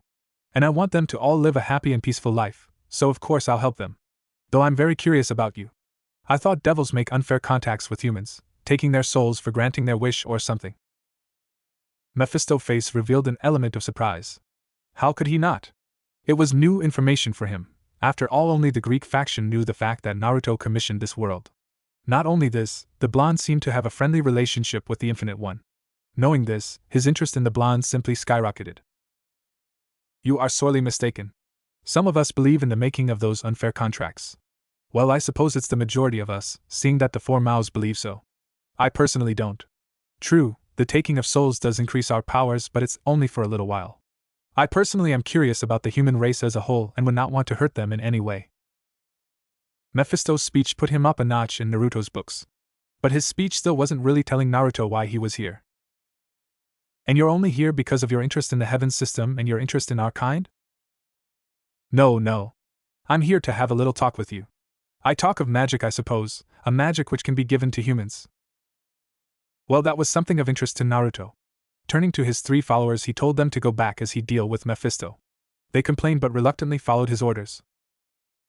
I suppose we'll have to find somewhere else to talk, seeing that you can't pass the magic shield. Do you have anywhere we could go? The blonde asked. Oh, certainly. My place in Lucifad will do fine. Please bear with my teleportation spell for a few seconds. Mephistopheles raised his hand to form a large black magic circle, which engulfed the two of them before a sudden flash of darkness signaled their disappearance. We are now in Lucifad, the capital of the devils. Though I suggest you dissolve your wings and control your powers before you walk outside. Naruto moved to the window and gazed around in interest. It seemed that the devils also have a city similar to humans. Is this world also connected to Earth by the dimensional gap? The blonde inquired. It is. And when you told me to control my powers, you only meant my light powers, right? Is that not your only power? Nope, answered Naruto as he stopped radiating the element of light and released fire, earth, wind, water, and even darkness. Light's just the easiest to control for me nowadays, so I use it most often, explained Naruto, and the devil's eyes widened in awe. Interesting. Very interesting. If you were to only release only the other five, no one would recognize you to be an angelic being, spoke Mephisto. Though it is not why we're here. Please have a seat, continued the devil as he gestured for Naruto to sit on a large comfortable seat, something that Naruto instantly did. Mephisto followed and proceeded to speak. What I want to do is give humans the ability to use magic. You see, we all use different magic. I use the devil magic created by the devils, whilst you use a different set of magic circles to create your own magic. The Nordic and Hindu faction also use a different set of magic circle. From my research, I found that humans could use magic as well. And so I wish to give them the magic of all the factions. You're my first target, as I believe you would sympathize with me most towards this cause. Naruto nodded and Mephisto explained further. I'm sure the leaders of my world won't be happy, but I don't really care about them. I kind of hate them anyway. That created a small chuckle from Naruto, but the devil continued. I think we could travel around the planet and give humans the knowledge of magic. If we're lucky, the other factions might join us on our noble cause. So what do you think? I think it's brilliant, Databeo. Consider it a deal. Naruto closed his mouth as his verbal tic emerged. He truly can't be blamed for his excitement. After all, other than his creations in Ophis, the other being he met, namely Hermes, was such an asshole. So to meet someone like Mephisto was incredibly interesting. Shall we shake on it then? Mephisto offered. Naruto nodded as he grabbed Mephisto's hand. This time, Mephisto did not pull back. Mephisto, mind if I go sightsee a little? Naruto asked. No, not at all. I suppose after exploring the town I'll be leaving. So here the blonde threw a crystal shard towards Mephisto, who smoothly caught it. It's a way to get in touch with me. I also marked it with seals so that I could teleport to where it is. All you have to do is add in your magic and I'll know whether you want to talk or whether you are requiring my help. Naruto explained. Mephisto looked baffled. He did not expect Naruto to offer him his help so easily. After all, they just met about 2 hours ago. And sure, they got on quite well, but this was just wow. Some devils who saw themselves as his friends were nowhere half as friendly as Naruto. He supposed he could offer Naruto help as well, albeit a more psychological one. Naruto, I'm sure you'll be contacted by the other factions soon enough. I suggest you don't use the form that you are using. After all, diplomacy dealt by people who look like teenagers aren't the best form of diplomacy. Mephisto chuckled as Naruto gave him a pissed-off look. However, the blonde did took that to mind. After all, one of the reasons why Old Man Hokage was a good diplomat was because his old look gave off such a knowledgeable appearance. I'll keep that in mind, Naruto replied as he walked towards the exit. As he was leaving Mephisto's castle to explore Lucifad, a small girl with long black hair ran past him. Her pink eyes were swelled with tears, and through his enhanced hearing, he heard a small sob from the girl's lips. Somehow, something inside him told him to follow her. It was as if there was an invisible force compelling Naruto to follow the black-haired girl. He supposed that seeing the girl running away from her fears reminded him of his situations when he was younger, as if he was seeing a reflection of himself in the girl. Little or not, he had to admit that the black-haired girl was fast, incredibly so. In a matter of minutes, she navigated herself out of Lucifad with him following her in the shadows. As he moved closer towards her, he clearly saw the track on tears on her cheeks. That, however, wasn't what surprised him most. Outside the city, it was a barren wasteland. Yet the little girl continued on running and running. He nearly blew his cover when she continued running towards the steep cliff, yet suddenly the air near the cliff coalesced into a large staircase created from ice, allowing her to easily run across the hollow ravine. Naruto was surprised to say the least. After all, she seemed so little, yet was able to utilize ice with such little time. He supposed that it was a special ability for devils to use. After crossing the bridge, the little girl sat down, hugged her legs and started bawling. Her cries of hurt pained Naruto, and the blonde decided to use that moment to step in. Hearing the sound of approaching footsteps, the small girl looked up to find a blonde teen moving towards her. It surprised her to say the least, as she had thought that it would be some of her parents' personnel coming after her. Though arguably he could have been one of those personnel, albeit one whom she never saw. Was it Mummy or Daddy who sent you after me to bring me back? She asked the blonde-haired strangers, who simply looked confused. She supposed that his expression answered her question. Nah, I just saw you crying and decided to follow, the stranger answered. I wasn't crying, she replied petulantly. Obviously, she could not show weakness. For all she knows, he could be a kidnapper hired to kidnap her, seeing that her family was a rather prominent one. Sure, you weren't, he answered as he flashed her a bright grin. Somehow she believed his words, that reassured her. The blonde man then brought his hand to her, signaling her to take it, an action which she did as he pulled her up. Uzumaki Naruto, great to make your acquaintance, Naruto said as he bowed dramatically. Brushing the tears off her face, she smiled at his action as she gave him her name. I'm Seraph Citri. So Seraphol-chan, why were you crying when I saw you? Naruto asked her the question he had been most suspicious about since he saw her. Seraphol turned away. The question her asked was not one that she had wanted to answer, yet something about Naruto made her reply. I'm different. Different? Seraphol nodded at his question. She raised her right hand for him to see as she froze the air and formed a large shard of floating ice in it. So I see when you made that staircase, impressive by the way. The smiled as he commented, what's that problem? I think it's beautiful and amazing. My power, it hurts the people around me. Today I was swimming with my cousins and brother. The gift of water is the power I gave you everyone in my family you know. Everyone in my family has the ability to control and shape water, everyone except me. Somehow all I could do is this.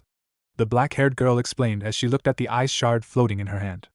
Everyone started using their magic in the pool and they seemed to be having so much fun. My younger brother, Sinclair, is still too young to use his magic, but after seeing all our cousins use theirs, he wanted to play in the water with magic as well. I can't refuse Sinchan, I never could. Using my magic, I froze the water and created creations of ice. It was just a small slide at first, but everyone started playing on it, and they kept on wanting more and more things to play with, so I tried creating a castle made of ice. It was a disaster. I couldn't control my powers and I froze the whole room. And it hurt Sinchan that he's now in the medical ward of my house. I followed father's instruction of control my powers, but it's not working. With that she curled herself into a little ball and started bawling. Naruto simply moved closer to her as he used his long arms to wrap her frail form, rubbing her back, providing her comfort as she silently sobbed. After a few minutes passed, Seraphol stopped her sobbing and looked up at Naruto. It was warm, being in his arms, contrastingly so from the freezing qualities of her powers. It was nice being in his arms, and dare she say it, she felt protected in his arms. She was amazed at her actions towards him. They only met a few minutes ago, yet somehow she felt as if she could trust him with her problems. Being with him simply banished her father's teachings that one should always remain regal and aloof. Why do I have this power? Why couldn't I simply be the same as everyone else? Why must I have so much power to that point that I can't control it? Am I a monster because of these powers? Will I be a monster if I continue using them?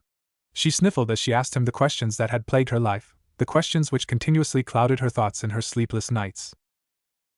You're not a monster. Looking into her violet orbs, he asserts. Seraphol-chan. You're a miracle. His answer made her softly smile as she soft blushed. I think it's just stupid to try and hold back something this amazing. I don't see the point at all. Do you? So I won't hurt anyone. I don't want to hurt you, Naruto. Her reply earned a chuckle from Naruto's lips as he brushed her tears-soaked hair from her face before he tied them into 2 ponytails. You won't, I'm just like you. It's impossible, Naruto spoke as he channeled chakra to his hand, forming 2 large icicle star-like bows to hold her hair. Besides, that would make me a monster too, wouldn't it? Seraphol shook her head dumbstruck, but she did manage to. You're not a monster. Well, if I'm not a monster, then you're not one either. Naruto concluded. She had known that there were people who also use ice, but she never had the chance to talk to them. The Lucifuge family, for example, was renowned in their skills in using ice magic, though her family wasn't on great terms with. You're not a Lucifuge, are you? Father says that we shouldn't mingle with them. She asked. No, I'm not a Lucifuge, though I think your father's talking nonsense. Why should adults' affairs affect your life? And really, I think you should just let your powers go for one. Just let it go. You need to know your limits before you can train your skills in using them, right? Personally, I think you should just be yourself. Don't pretend to be something that you're not. Just be yourself, that way you won't be overstressed, and you'll be able to control your magic much more easily. The blonde words widened Seraphol's violet eyes. No one had ever realized that her regal appearance had all been an act, and no one had ever told her that she could be herself. No one except Naruto. Her parents kept on telling her the importance of image that she must uphold, that she must been seen regal and all, yet Naruto said otherwise. See, can I really be myself? Father always. Yes. You can be yourself. Why would you pretend to be someone else? He repeated. Seraphol was having a mental dilemma.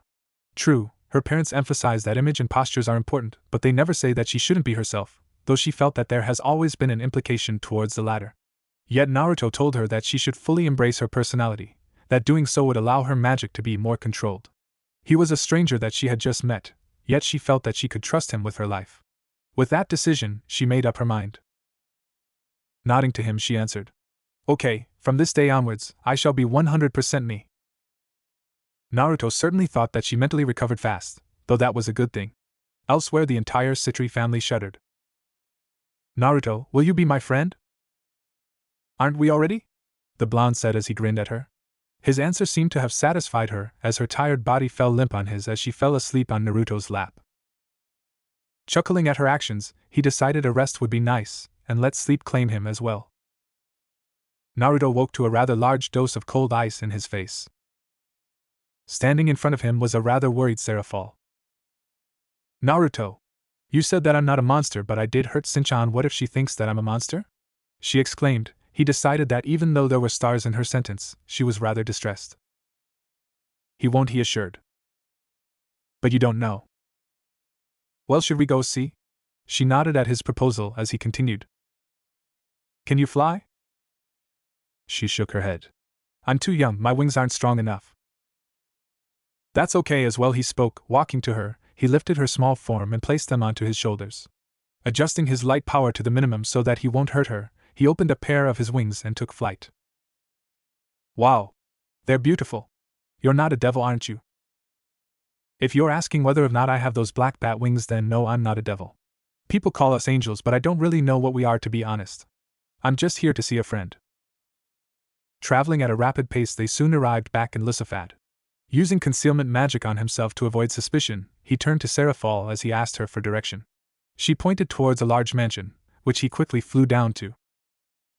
Flying to the medical wing, the two peeked inside to find a small toddler with a similar black hair and violet eyes as Seraphol lying on a bed, crying as two nursemaids surrounded him. That's Shinchan. He's crying. Is he still angry with me? Seraphol cried worriedly, tears threatening to fall from her eyes. I'm sure he's not. Naruto spoke as he weaved a spying jutsu to hear what was going on inside. The results satisfied him and Seraphol, who was affected by the jutsu as well. Nei-chan! Nei-chan! Were the only words that the toddler uttered as she continued to wail. The two nursemaids looked horribly distressed but finally decided to leave the room. Well, Seraphol-chan. Let's go inside, shall we? She nodded at his inquiry. Using his spell, he unlocked the windows and flew inside. Seraphol immediately ran towards Sinclair and wrapped the toddler's little body in her arms. The effects were immediate as Sinclair quickly became quiet. Naruto simply stood there and smiled, marveling at the love shared between the two. Thank you for everything, Seraphol said as she turned towards him and sent him a grin. Naruto shyly rubbed the back of his head, nodding. He walked towards Seraphol and handed her a piece of crystal that he gave to Azazel and Mephisto. She looked at him questioningly, silently asking him what it was for. Since we're friends now, you can call me whenever you want. Just add in your magic to the mirror, okay? She nodded happily. Take care of your big sister, she could be troublesome sometimes, Naruto said as he looked down at Sinclair in Seraphol's arms. The toddler merely laughed as Seraphol sent him an indignant glare, but she was still smiling. Opening a magic circle, Naruto waved at them. Well, I'll see you later and don't cry too much. You're beautiful, but you're much more pretty when you're not crying. Thanks, you too, Seraphol replied. Haha, wait, what? Naruto indignantly cried at her comment, but before he could complain, the magic activated, transporting him back to heaven. After his trip to hell with Mephisto, he frequently visited the place many times. To say that Seraphol was thrilled would be an understatement. Naruto could not believe that the crying, uncertain mess that was once Seraphol's Citri could be so active. He frowned upon himself to even believe that Seraphol's personality would be similar to Hinata's. Not that he was unhappy. Most of his creation seemed unable to take jokes from him. Likewise, they overtly revered his existence. Having Seraphol as his friend came like a breath of fresh air. Most of the time she trained the usage of her power as Naruto further familiarized himself with his ice release. Her capability in controlling ice amazed Naruto greatly. Their initial meeting place seemed to have been terraformed. Using her ice, Seraphol created a gigantic castle, which was now their rendezvous. Being with his new friend brought his much joy that he sometimes forgot the existence of the various godly factions. A fact that caused him much headache, especially when Mephisto was now standing in front of him. I think we should start off by visiting Indra. I've never met him, but he was said to be quite peaceful, suggested that heterochromia man. You do know that these facts could be lying. People says that Hermes was a polite messenger, yet my meeting with him was anything but polite. Mephisto released a loud sigh at Naruto's statement. He supposed that Naruto's terrible first impression with the so-called godly entities was now taking its toll. I know that your first impression with them was unimpressive, but we will have to start somewhere if we want them to share to us about their magic," Mephisto reasoned. After being friends with Naruto for a while, he knew that the blonde have a simple weakness. Utilizing that weakness, he added, "Besides, you promised." Naruto orbs went wide at Mephisto's reminder, his face scrunched up rather stressfully. The blonde lifted both of his hands as he surrendered. "Fine, fine. You do know where to find the Ender guy, right?" Naruto's question was met with a sophisticated nod from Mephisto, as he formed a large magic circle, making a hand motion for Naruto to step in. The blonde sighed regretfully but did so anyway. In a flash of light, he was teleported to a rather wide clearing in the middle of a forest. Confused at the situation, he looked towards Mephisto for answers. "Similar to your heaven, Ender's place is protected by a rather strong ward. We will have to get his attention and let him lower the ward before we can enter. I suppose blowing up the wards is a possibility, but that would damage the diplomacy," spoke the devil. The blonde groaned about waiting but relent. Flying up to the edges of the ward, Mephisto released his own spell on it, a spell to ask for the lowering of the wards. He then flew down and sat on the ground. "I suppose we're going to have to wait." His words emitted another set of groans from the blonde, but he relented. "I'll explore these parts, just alert me when those stuck-ups lower down the wards, K?" Naruto said as he started walking inside the forest after seeing that devil nodded his acknowledgement. The forest gave Naruto a tranquil feeling. The large trees reminded him of the forest of death in the Chunin's exam. Funny how he missed of the event, seeing that it was incredibly dangerous then, being swallowed by a giant snake then attacked by a pedophilic snake man and all that. Naruto's nerves surged up as he heard a loud sound of whimpering nearby. Fueling his body with chakra, he quickly moved towards the source of the sound. There stood a large tan man facing a strange large lion, incredibly so seeing that it was 5 meters high with a jewel adorned on its forehead. It was also quite obvious that the lion was losing. It looked incredibly tired, yet its golden fur seemed unaffected by any weapons. Naruto supposed that the large burly man realized this, judging from fact there a spear, a bow and arrows are now lying on the floor. The large man was now donning a large club. With an incredible rush of speed he moved towards the large lion and slammed the club down on its head. The pain from the attack stunned the golden beast, giving the man a chance to strangle it. The beast whimpered in pain, realizing that its life was ending soon. Naruto was unable to watch anymore. He understood that large animals could threaten the well-being of humans, however he felt no malice coming from the large lion, yet the man was attacking him. Feeling the sense of righteousness surging in him, he jumped towards the man to deliver a rather strong kick. Dynamic entry! The blonde shouted as his feet connected the burly man's face, sending him flying across the forest, knocking down many trees. "Guy-sensei must be proud of me," the blonde mumbled. Threat was not solved, however, as Naruto sensed the burly man walking back towards the lion, a statement that he was quite strong. Sensing the presence of the burly man walking back, the large lion whimpered once more. Seeing Naruto as a source of defense, it quickly ran behind Naruto. The blonde turned to the lion with a grin. "Don't worry, big guy, I'll protect you," Naruto said. The large man finally walked the distance he was kicked across. Seeing the source of his pain, he sent a rather menacing glare at the blonde. "Why are you stopping me?" the burly man bellowed. "You're hurting this big guy without any reason to do so. I can't feel any malice from him, he won't hurt anyone," Naruto replied, though the black-haired man seemed to be ignoring any of his reasons. "I do not care. This Nemean lion shall be offered to Zeus.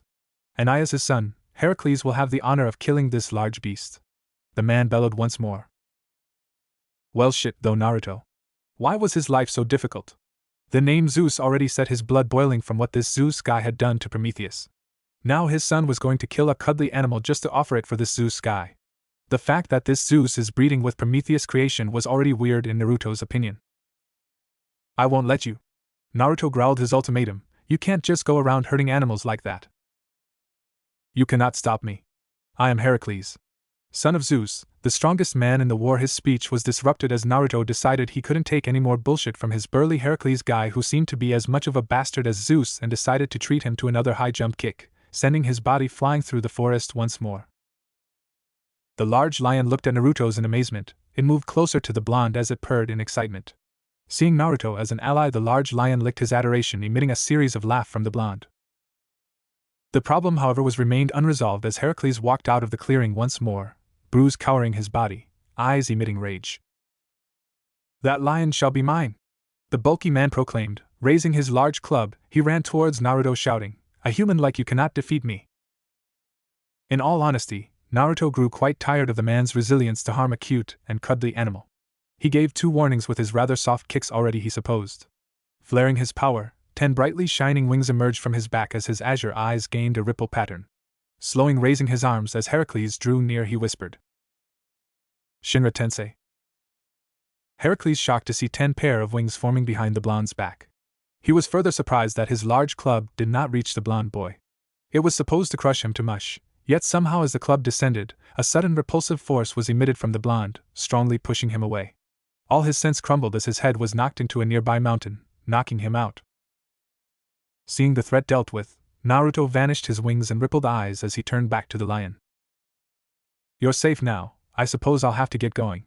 Mephisto is calling me," the shinobi said as he started walking back to Mephisto. He didn't expect the large lion to throw itself on him. Lying on the floor, he let out a chuckle as the lion licked his face continuously. Sensing what the lion was feeling, Naruto asked, "You want to come with me, big guy?" The question elicited a purr of approval from the lion. "Sure, but we'll gave to get back to Mephisto, so just follow me, okay?" Brushing the lion's mane for him to move over, Naruto stood up and walked back to Mephisto with a large lion following him. "Big bye, since you're my friend now, you want a name?" The lion yipped out a joyful approval. "I'll take that as a yes. How about Goldilocks?" The lion growled threateningly. "No? What about Sunny?" Not Goldilocks growled more threateningly. "No again? What about Regulus?" That brought out a purr of approval from Regulus.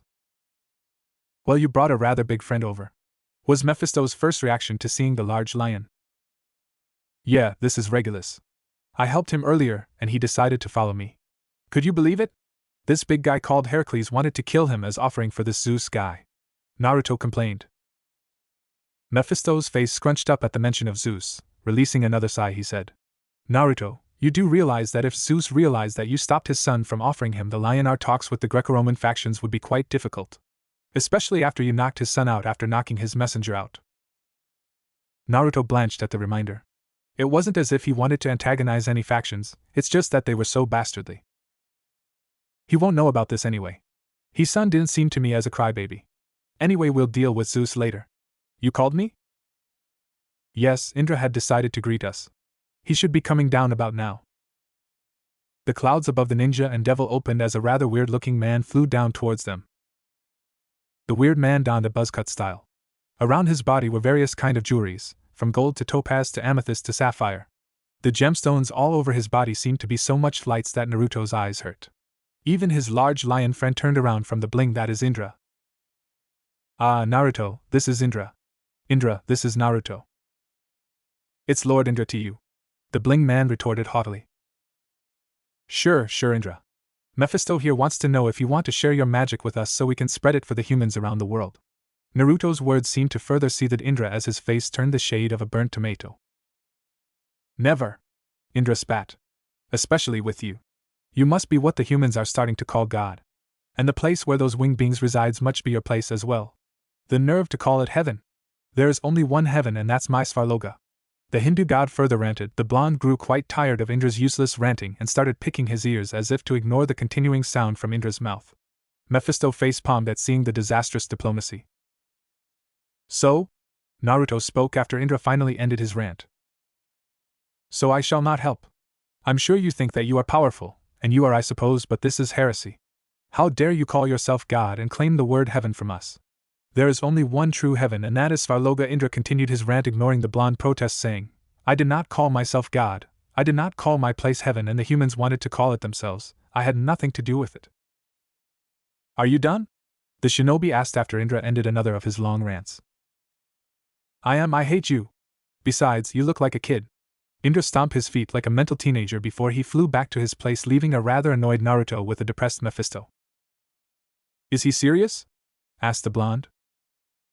"I suppose he is, and see, I told you before that you shouldn't be looking like a teenager. This is the worst diplomatic mission ever," complained Mephisto. "Well, whatever. I got a new friend." Naruto played with Regulus' fur as the lion licked him once more. "Well, Mephisto, if you have another plan, just call me." With that, Naruto created a magic circle to transport himself and Regulus to heaven, leaving a distraught-looking Mephisto who was left face-palming. Naruto-sama, Lady Ophis is here to see you, Samuel informed him the moment he arrived back in heaven. Okay, thanks Samuel. Oh anyway, Samuel, this is Regulus and Regulus, this is Samuel. The large lion woofed happily as it proceeded to lick Samuel, who was quite shocked at the start but soon released a chuckle. The three soon walked over to where Ophis was standing. Sensing them approach, Ophis turned around. Hey Ophis. This is Regulus, my new friend. Regulus, this is Ophis. With that large lion walked over to the little girl in a black gothic Lolita dress and licked her. Ophis' face remained impassive, but she did spoke. I shall be your friend as well. Naruto chuckled at her reaction and asked why she was here. The Great Red is in my home. Ophis once told Naruto once about Great Red. If he remembered correctly, Great Red is a large red dragon with powers equal to Ophis. Did he attack you? Ophis shook her head. Well, now Naruto was in a dilemma. It was quite clear that Ophis wanted Naruto's help in forcing Great Red out of the dimensional gap. Personally, the blonde thought that it was quite extreme, seeing the size of the dimensional gap. Though for someone who enjoyed the quietness of the dimensional gap, the existence of Great Red must have been terrible. Moreover, the power of the Great Red was something to be feared. If he, Ophis and Great Red were to fight, a catastrophe that could shake the dimensions could occur. Deciding what to do, Naruto continued. Why don't you stay here instead? It's going to be like how things were when we were on the land of tangible clouds. Besides, I'll be your playmate, and you don't have to be alone in that boring dimensional gap. How's that? Ophis looked up at him and thought, losing her home to Great Red was annoying, but if she's not staying there at the moment, she supposed that it would be fine. That is acceptable. I shall stay here. However, I still want my home. Well, you can go back to the dimensional gap whenever you want it if you miss home. And if Great Red annoys you, you can always come back here. The black-haired girl nodded, a little pleased with the event. Well, do you want to play cards? Ophis smiled. The most terrible poverty is loneliness, and the feeling of being unloved. The Blessed Teresa of Calcutta. Naruto, my experiment just revealed that you could put beings into sacred gears as well, spoke Azazel, the black-winged angel who was flying next to him. Now that perked up Naruto's interest. He simply created and fueled the whole heavenly system, but the one who truly took true interest in its mechanism was Azazel. How? Well, in theory it works like your Fuinjutsu. So seal the being, then link it to the magic circle, visualize its form, then boom. You get an enhanced version of a sacred gear that can talk to you. Though I suppose that you're the only one who could do this, being the only one continuously linked to the heavenly system and all. Well, that is quite interesting, said an attentive Mephisto. Azazel, you really should stop giving Naruto-sama ideas. The things he gets up to is already bad as it is. Being friends with Mephisto-sama is fine, but going to the devil's world is too much. What if the aggressive devils attack you? Samuel's statement earned a glare from his creator. Sorry Naruto-sama, I just had to say it. The angel murmured. It's nothing to worry about. I don't think they could hurt me anyway, so that's fine. Anyway, Mephisto, are we nearly there yet? There meant Asgard. Somehow Mephisto had secured a meeting with Odin, father of the Aesir, for their plans to share the magic of the various factions. Seeing the disaster when they met with Indra, the devil begged Naruto to bring Samuel as a company and further begged him to leave Regulus at home. As they were leaving the floating clouds, Azazel was there to visit Naruto. Mephisto saw the chance for a relationship between Asgard and the fallen angels and insisted on Azazel's involvement in their mission as well. So here they were, flying towards the dimensional entrance of Asgard. As they reached the invisible portal that Mephisto somehow knew was there, the devil sent a wave of magic towards it to act as a knock and told the two angels and one fallen angel to wait. I hope that this won't be like last time, mumbled Naruto. Don't worry, I've guaranteed entrance for this one, replied the devil. With a rush of wind, the invisible door opened to reveal a rainbow passageway. Asgard is at the other end of the Bifrost Bridge, said Mephisto as he took the initiative in taking the first step into the rainbow portal, as the other three soon followed. The walk was rather long but never boring. It was as if they were walking on a void bridge, rightfully so, as the bridge somehow required no support to exist, it was just magically there. The shiny darkness seen around the bridge emitted its own sense of beauty, and when added with the multicolored bridge, the walk was an invigorating experience. The sight at the end of the journey further amazed Naruto and his two creations. The architecture standing before them emitted rays of golden light. Everything was tall and soaring. There was majesty about it but also a slight coldness to the place. "Ah, there it is," said Mephisto. Before them a chariot pulled by 2 goats, drove by a large man parked. "I am Mephisto, and I have an appointment with Odin." The man nodded. "I have been sent here by the Allfather, please." He spoke as he gestured for the 4 of them to enter the large chariot. "What's that?" Naruto pointed at a rather strange architecture as they journeyed their way via chariot. "That's where we're going to, the Allfather's palace." The driver spoke and once more went into his silent mode. The structure was enormous. It looked like a giant set of gold organ pipes that have been rearranged to look like a triangular construction. The carriage stopped in front of the palace as they all got out. The chariot driver guided them into the building, down a few corridors, up a flight of stairs, and finally got out to an open terrace, which had several tables, some food and chairs. From it, the splendor of Asgard was fully viewed. "You will be called when the Allfather awakes from his sleep." The driver spoke, then left, leaving a rather annoyed Naruto who simply groaned. "I'm now believing that your idea to visit the different factions is not that brilliant. They're all stuck-up assholes. I mean, we have to wait because he's asleep?" The statement was directed at Mephisto, who released a sigh. The devil didn't expect this sort of welcoming either. After all, everything seemed to be going rather well until the driver told them that his master was asleep. Taking the initiative to do something, Naruto plopped down into one of the chairs and brought a rather weird-looking fruit to his mouth. To his surprise, the fruit was rather nice with its luscious filling and flavor. "Try this, it's nice," he said as he signaled his 3 friends to sit down. They 3. After taking a single bite from the fruit, Mephisto began. "Naruto, you really should alter your looks. Like I told you, you look too young." Naruto gave his a look and continued to munch on the weird fruit. "I'm serious. And I hope that you're not going to do anything stupid, damn it." Before he finished his sentence, he realized that Naruto had disappeared. Naruto was bored with Mephisto moans and comments about his looks. As he listened to Mephisto drawled on, his sensitive hearing detected the sound of someone crying, someone young. The sound was reminiscent of his childhood. It sounded pained yet innocent. It was that feeling that compelled him to look, and so he did. What he found was a pale black-haired boy clad in a green, black and gold tunic, black pants and black boots, curled up in a corner of a derelict room in the palace. Walking up to the small boy, he crouched down and asked, "Why are you crying?" "I'm not, princes don't cry," the boy mumbled as he sniffled out. "Well, what do you know?" thought Naruto. He didn't expect the boy to be a prince. "Of course they don't. Tell me, do they treat you differently? Do they make you feel like you don't belong here?" His inquiry made the prince look up towards him, eyes filled with questions. How do you know?" "Been there, done that, I suppose. You reminded me of myself somehow. I can't really explain how yet, though." The 2 were engulfed into a period of awkward silence until the prince broke it by voicing, "I'm Loki, Prince of Asgard." Naruto grinned, stood up and gave Loki an exaggerated bow. "Well, my exalted prince, Naruto Uzumaki is at your service." The blonde reply lightened up the mood in the room, and his actions earned a small smile from Loki's lips. "You're not one of us, are you?" Well, that surprised Naruto. He hadn't opened out his wings and his halo was hidden, so he did look like the people here. "How did I found out?" "The way you're dressed, for one. I've never seen you at court, and I have quite an aptitude in magic, so I could sense the magic from you, a different kind of magic which people here are surrounded by, so there." Loki answered the blonde's mental question quickly. Naruto was impressed with the little boy who in his opinion was incredibly clever. "Well, you're correct. We're here for some kind of diplomatic mission, I suppose." "What mission?" "My friend wanted the 3 factions to share their magic with one another. We can then share into the humans so they could have some degree of power to protect themselves." The mention of magic seemed to have perked up Loki's interest, judging from the light that seemed to sparkle in his eyes. "Well. Can you show some of them to me?" "Sure, Henge." Smoke engulfed Naruto, and as it uncovered, Naruto was in the form of the chariot driver. "Wow! You became Heimdall." Loki's statement was met with the blonde's confusion until he realized that it was probably the name of the chariot's driver.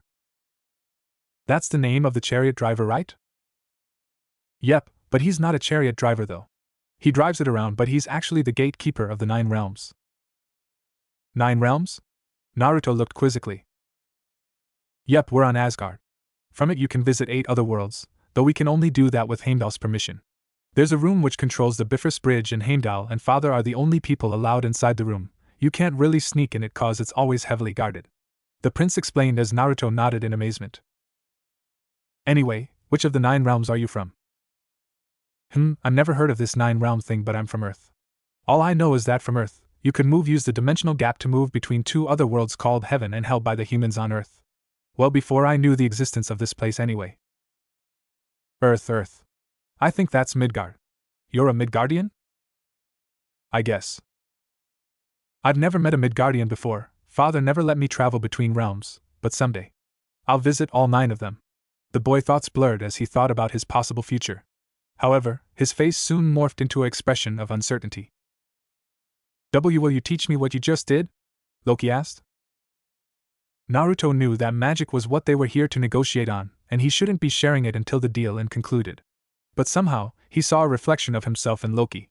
It reminded him of his unquenched thirst for ninjutsu, a thirst which no one cared about until he graduated.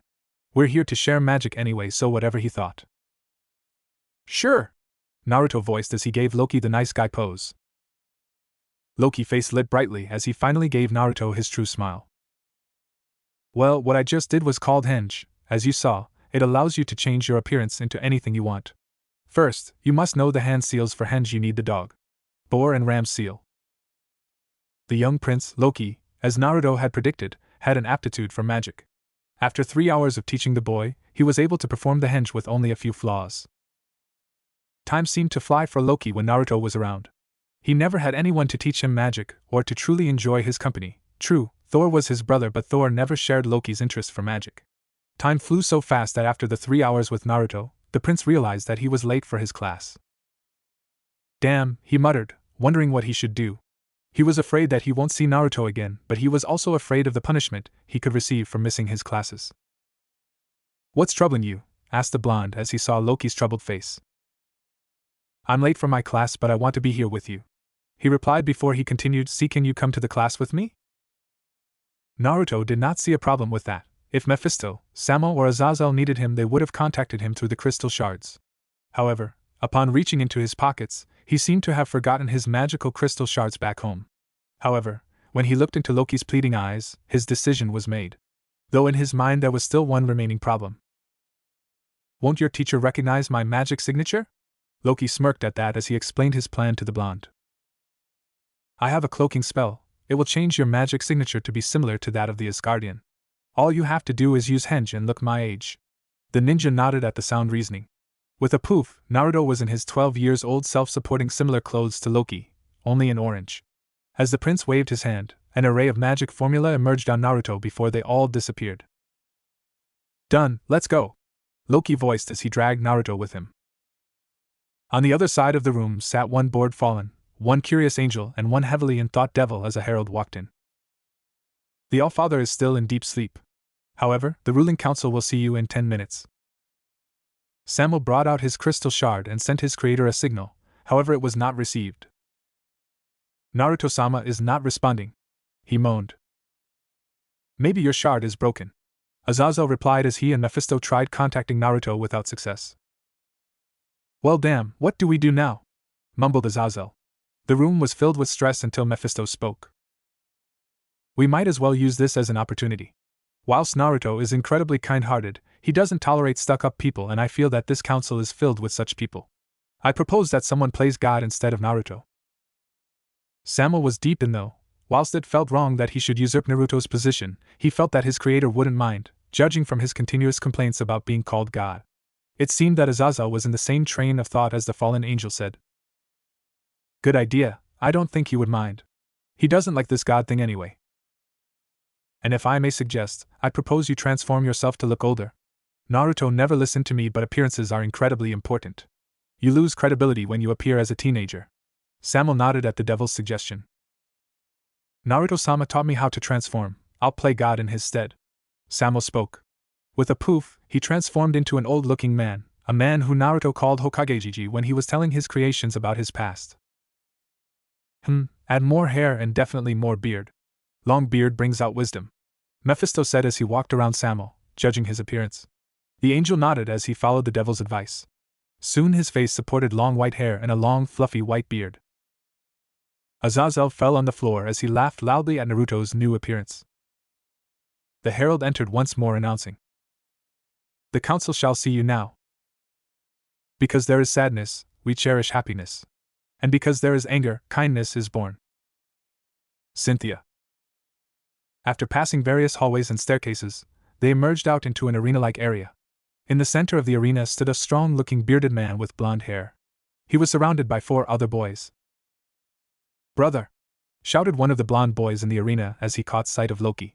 His shout caused the man, the black-haired boy, the ginger-haired boy and the other blonde-haired boy to turn towards Naruto and Loki. Naruto was quite surprised by how Loki's brother could be blonde and looked incredibly different from Loki. He wanted to ask Loki the question but refrained from doing so, thinking that it might be unsympathetic towards the black-haired prince's feelings. Loki nodded towards the group as he and Naruto walked towards them. "Sorry I'm late for the lesson, Bald." "Mind telling me why?" Bald questioned, tilting his head to have a good look at Naruto. "I was with my new friend," Loki replied as he signaled his hand at Naruto. "And who might he be?" "He's Naruto, and he's the son of father's new counselor," Loki answered. His poker face was on and Naruto felt that Bald was truly buying in Loki's words. "I thought that he should get to know everyone since he's here," continued the black-haired prince. That's very thoughtful of you. Well, I suppose he could join our class." Loki nodded as he turned to his new friend and pointed his hand towards the blonde who first called him. "That's my brother Thor. The other 3 are his imbecilic comrades, the blonde's Fandral, the ginger's Volstagg and the black-haired one's Hojin. They called themselves the Warrior 3. Loki whispered the last part as he quietly sneered. Naruto supposed that there was some bad history between Loki and Thor's friends. His hostility only seemed direct at the Warrior 3 after all. "Well, hey everyone," Naruto said as he awkwardly waved at them.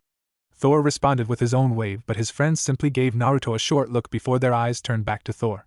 Fanboys was the first thought that came to Naruto. He thought that he had escaped these fan people after Sakura overcame her obsession for Sasuke. Naruto and Loki moved closer to the group as Balder continued his lesson on weaponries and hand-to-hand combat. It was all quite interesting to the shinobi, but one look at Loki and Naruto could tell that he was bored, incredibly so judging from his yawns. Balder seemed to have noticed this if the narrowing of his eyes meant anything. Finishing his speech on the usage of swords, he demanded a demonstration between 2 students. "I'll do it," cried Volstagg as the prince next to him started muttering something about incessant shouting. "And who will duel Volstagg?"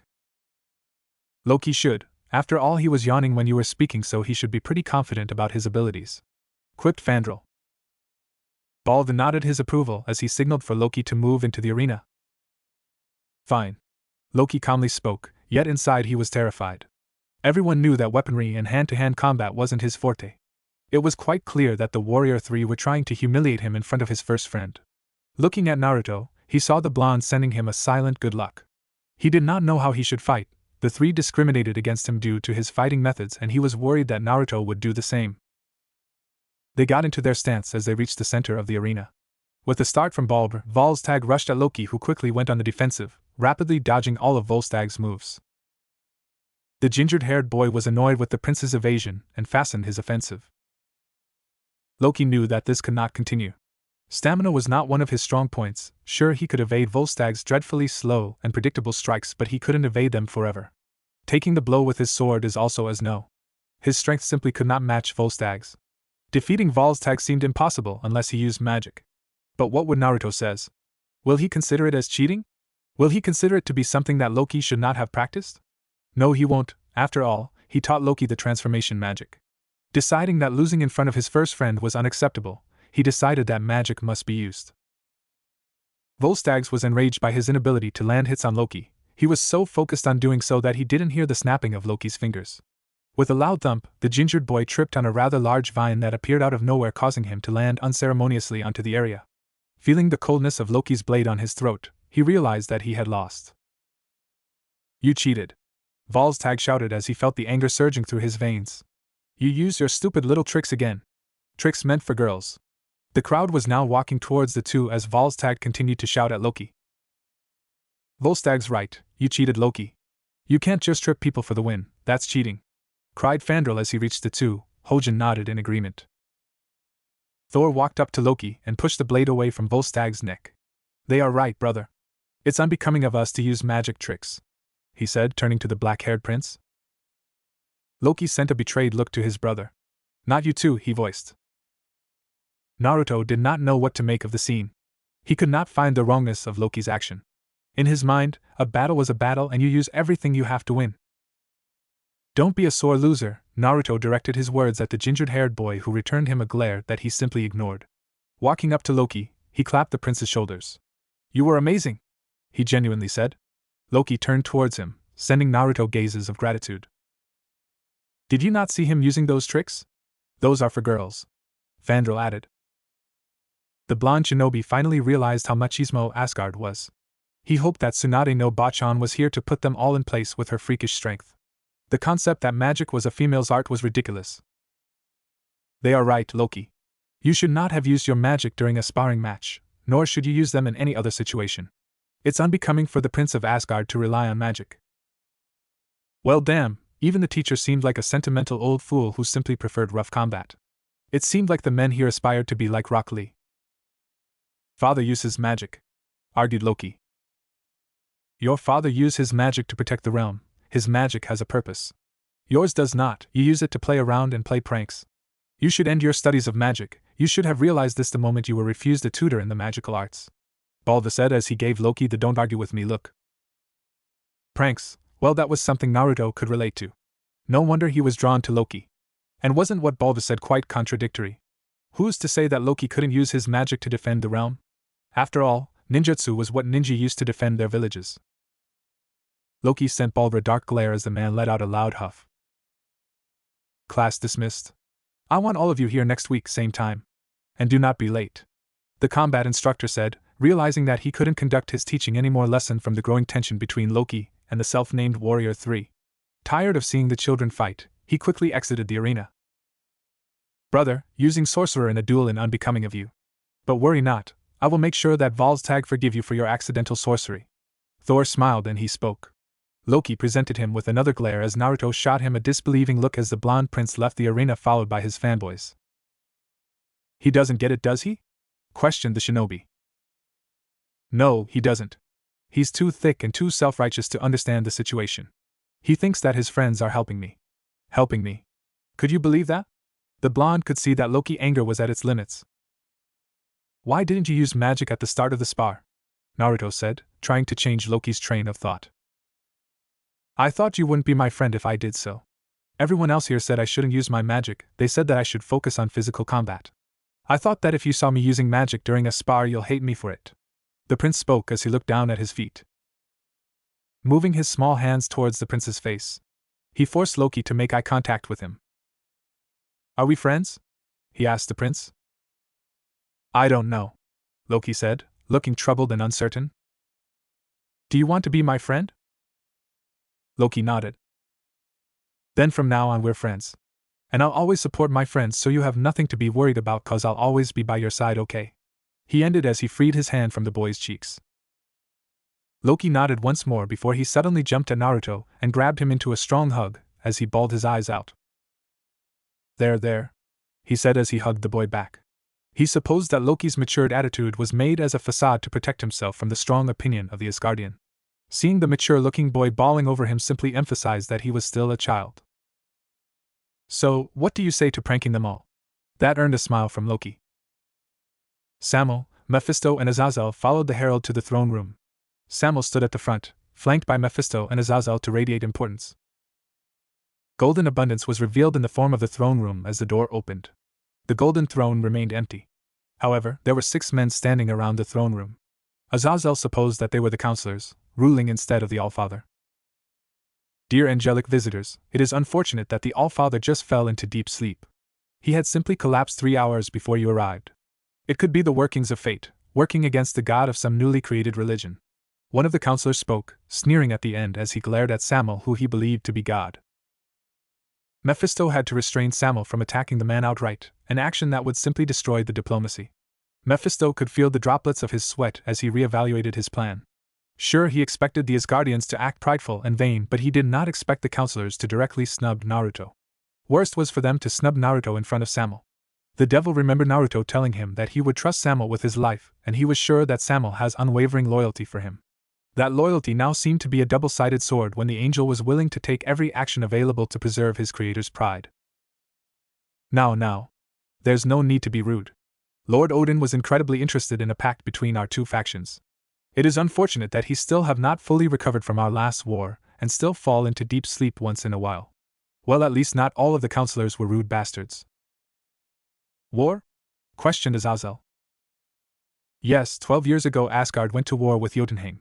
The battle between Lord Odin and the Frost King of the giant Laufey tired him greatly that he now occasionally fell into deep sleep to restore his former power. Tyr, how could you give them that information? What if they decide to invade us? Spoke the counselor who snubbed Naruto. Deliner, the Allfather agreed to a peaceful negotiation. It is only right to share information with them. Tyr closed his eyes and thought before he opened them, smirking as he did so. I suppose that will be fine. They don't seem to present a threat to Lord Odin with their comparatively small power levels. Strange how the one called God have a lower level of power than one of his followers. Fearing their cover-up destroyed, Mephisto quickly spoke. I followed God not for his power but for his wisdom. Delina smiled as he nodded while Tyr sneered. We regret to inform you that in Odin's absence, unless all 6 members of the council agrees to a point, a decision cannot be reached. As you can see, Lord Tyr and some of us could not agree that a pact would be most beneficial for Asgard. Therefore I suggest you wait until Lord Odin awakes. If you do, we shall prepare accommodations for all of you. How long does the Allfather usually sleep? We cannot tell. It could be hours or it could be years. We hope it is the former. Mephisto nodded at Tyr's answer. We shall stay in Asgard for the moment. Brilliant! If you want to leave this realm, simply ask Heimdall, the man who took you here.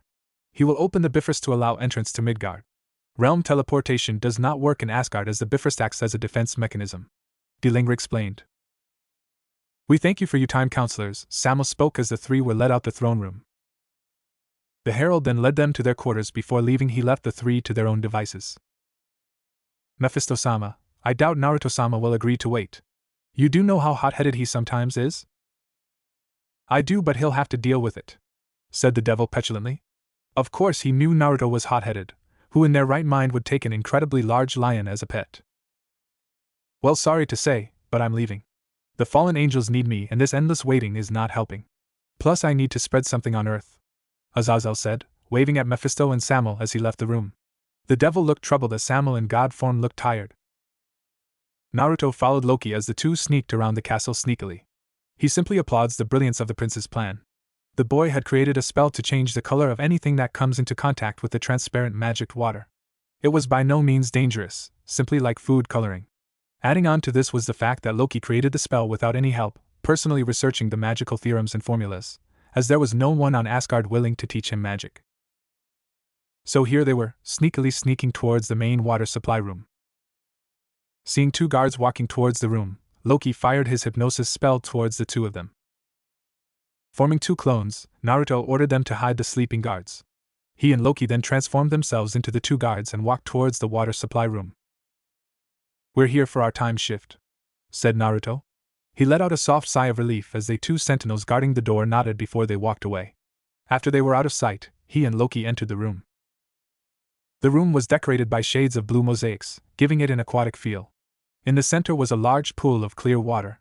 Loki had explained to him that the magic operates to magically cultivate the water vapors from the air to supply the palace main water reserve. As Loki reached the water reserve, he closed his eyes to concentrate. Various magic formulas appeared above the water before they sank down and completely dissolved to become one with the liquid. The prince turned to him as he whispered, "It's done." Naruto sent him back a large grin as he gave the prince a high five. After they dragged the 2 sleeping guards back to the door, the 2 left the premises. Resonating chuckles of mirth along the corridor as they did so. Naruto wondered if he would be staying to see the outcome of the prank when Loki asked, "How long will you be staying here?" "I'm not sure, to be honest. The driver guy said we have to wait until your father wakes up." His answer earned a bright smile from Loki. "Great. I'm sure you'll be here for a while, seeing that father just fell into his sleep this morning." He was glad that he would be able to enjoy the result of their prank with Loki. However, hearing that Odin just fell asleep brought to him a sneaking suspicion that this whole diplomacy thing will somehow fail. It was starting to get dark and suspicions could be aroused if Loki returned to his quarters late. However, his advice for the prince to leave brought up a frown from Loki's face. "Will I see you tomorrow?" "Of course. I won't leave without saying goodbye, you know. I'll wait for you in the room we first met, Kay," And don't eat your breakfast tomorrow. He whispered the last part. Loki grinned and chuckled at his response. The boy then hugged him before he ran off. Naruto released his transformation and expanded his sensory until he found where Mephisto and Sama were. To his surprise, Azazel was not there. He quickly made his way across the crisscrossing hallways and staircases until he arrived at his quarters. Opening the door, he saw a stressed-looking Mephisto with a long bearded version of Hokage Gigi. What? Hi, it's me, Naruto-sama. Spoke fake Hokage Gigi, who he immediately recognized to be Samo. Why are you looking like Hokage Gigi? Naruto questioned as he pointed accusingly at Samo. The angel looked down guiltily as he explained. Well, Naruto-sama, the councils wanted an audience with you. We tried contacting you, but somehow the crystal shards are not working. So I decided to act in your stead. He supposed that it was a reasonable explanation. It was his fault in forgetting his crystal shards anyway. Good thinking, Samo, but if you said you were acting in my stead, why are you not in my body? Mephisto-sama suggested that it would be more credible for our cause if you were to look older. Of course, it must have been Mephisto. The devil had been continuously complaining to him about his looks. He glared accusing at the devil, but it was ineffective, as the devil was looking elsewhere to ignore his killing intent. Calming himself, he asked Samo. So? The council said that they could not make any decision without unanimous vote when the Allfather is sleeping. They suggest that we wait. Mephisto-sama told them that we would be staying for a week. Would that be okay, Naruto-sama? That was more than okay, it was brilliant. God knows that Loki needs some positive company after being continuously bullied by Thor's friends and the society itself. Sure, he replied. His answer immediately turned Mephisto's gaze towards himself. The devil was scrutinizing him closely. No bickering? Mephisto asked. Nope. Is there something you would like to tell us, Naruto? The devil narrowed his eyes as he asked. Naruto gave him his best poker face as he replied. Not at all. Turning to Samo, he continued, You continue looking like that here, Kay? Do whatever Mephisto wants because I refuse to look that old Databeo. He cried as he walked into his bedroom, leaving a joyful-looking Samo and a doubtful-looking Mephisto. You should have seen those imbeciles' face. I never thought Volstag's face could be more orange. Fandral and Hojin were screaming when they realized that the shower turned them orange instead of cleaning them. I haven't seen Thor yet, but I think he's in the same situation as those three. Serves them right. HMPFF. Loki giggled crazily as he narrated the situation to Naruto. Orange obviously was the courtesy of Naruto. The blonde chuckled at the prince's outburst. He enjoyed the prank as well, especially when he saw Samo and Mephisto's face turning orange after they washed their faces. Loki, crazy laughing, came to a halt when his stomach suddenly protested. He blushed as Naruto continued laughing at his antics. Hungry? He asked the prince. Of course, but I don't want my lips, teeth and tongue to turn orange, do I? He mumbled. Crawling closer to Naruto, he asked, Do you have anything to eat? Naruto grinned. I sure do. It's the food for the gods. Using Banbutsu Sozo, he created 2 bowls of Ichiraku's ramen. Loki looked at the weird food, which smells oddly nice. What is it? His question was met with a stunned look from Naruto. It's ramen. The food of the gods. People call Father God, but I never saw him eating it. He must be hiding it then, Naruto replied as Loki nodded. The prince, however, continued to stare at the food. The blonde soon realized that the problem lies in the chopsticks. Creating a fork, he handed them to Loki, who muttered a thank you before he decided to have his first taste of ramen. Loki sighed happily as the golden broth entered his mouth and soothed his senses. This is delicious, he shouted as he turned to face Naruto. Father must be incredibly selfish to be keeping something like this all to himself, he muttered. He must be. We shared them with the humans by placing bowls and ramen in random places. They like it so much that it's now a national food of the Japanese, said Naruto, as the prince continued eating in awe. After the two finished eating 40 bowls of chakra-created ramen, Naruto asked, Well, what do you want to do now? Will you teach me more magic? The blonde's nod earned a large grin from the boy. I want to visit other realms as well, but I don't think we could do that. The rooms where the Bifrost key is kept is more securitized, and we need Heimdall's fingerprint to go in. Loki's statement was met with a doubtful look from Naruto. Tell you what, I'll teach you 2 jutsu today, then we're going to explore those realms of yours. The green-eyed boy beamed happily at his reply. That day, Naruto taught Loki his favorite shadow clone jutsu and the transparency jutsu created by Jiraiya. Loki proficiency in magic made teaching much faster and easier. Whilst Loki could only create 5 shadow clones, Naruto was impressed at his progress, as beneath all his mature acts, Loki was still a kid. As night came, Loki looked worriedly at him, asking how he was cut off by Naruto, who said, "Don't stress yourself, leave everything to me. Don't forget to hinge yourself orange to avoid any suspicion," he shouted as Loki ran off after he gave Naruto a big hug. The two of them were effectively hiding themselves with the transparency jutsu when Heimdall walked out of the treasury where the Bifrost key was kept. After the burly man left their sight, Naruto grinned. The thin veil of ice on the magical fingerprint skin went unnoticed by Heimdall. Canceling the transparency jutsu, Naruto called the veil to his hand and hinged the same fingerprint to fit the scan. His grin widened as the door opened. In the center of the room lies a large key-like staff protected by arrays of magical formulas. Turning on his Rinnegan, he slowly drained the spell without activating the alarms using his Preta path until he finally reached the key. Augmenting the Azura path with the human path, he analyzed the workings of the key. As he expected, after his hand left the key, the protective magic reappeared. However, he had achieved his goals. Leaving the room, he saw Loki looking at him in awe. "That was wicked!" He chuckled at Loki's antics. "But why didn't you take the key?"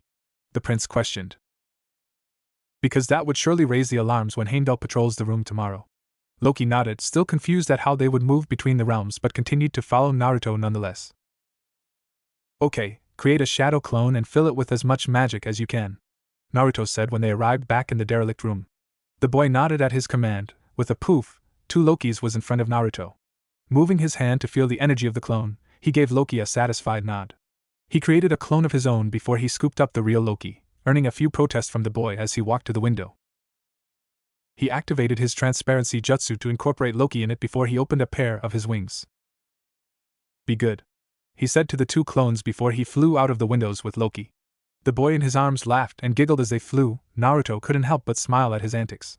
His little hands soon moved towards the blonde's wing as he caressed them. "Whoa! It's so soft. I wish I have wings," murmured Loki. Still confused about Naruto's plan, he questioned, "What's happening?" "Watch," replied the blonde as they stopped in midair. Holding Loki with one arm, he concentrated his powers in his free hand.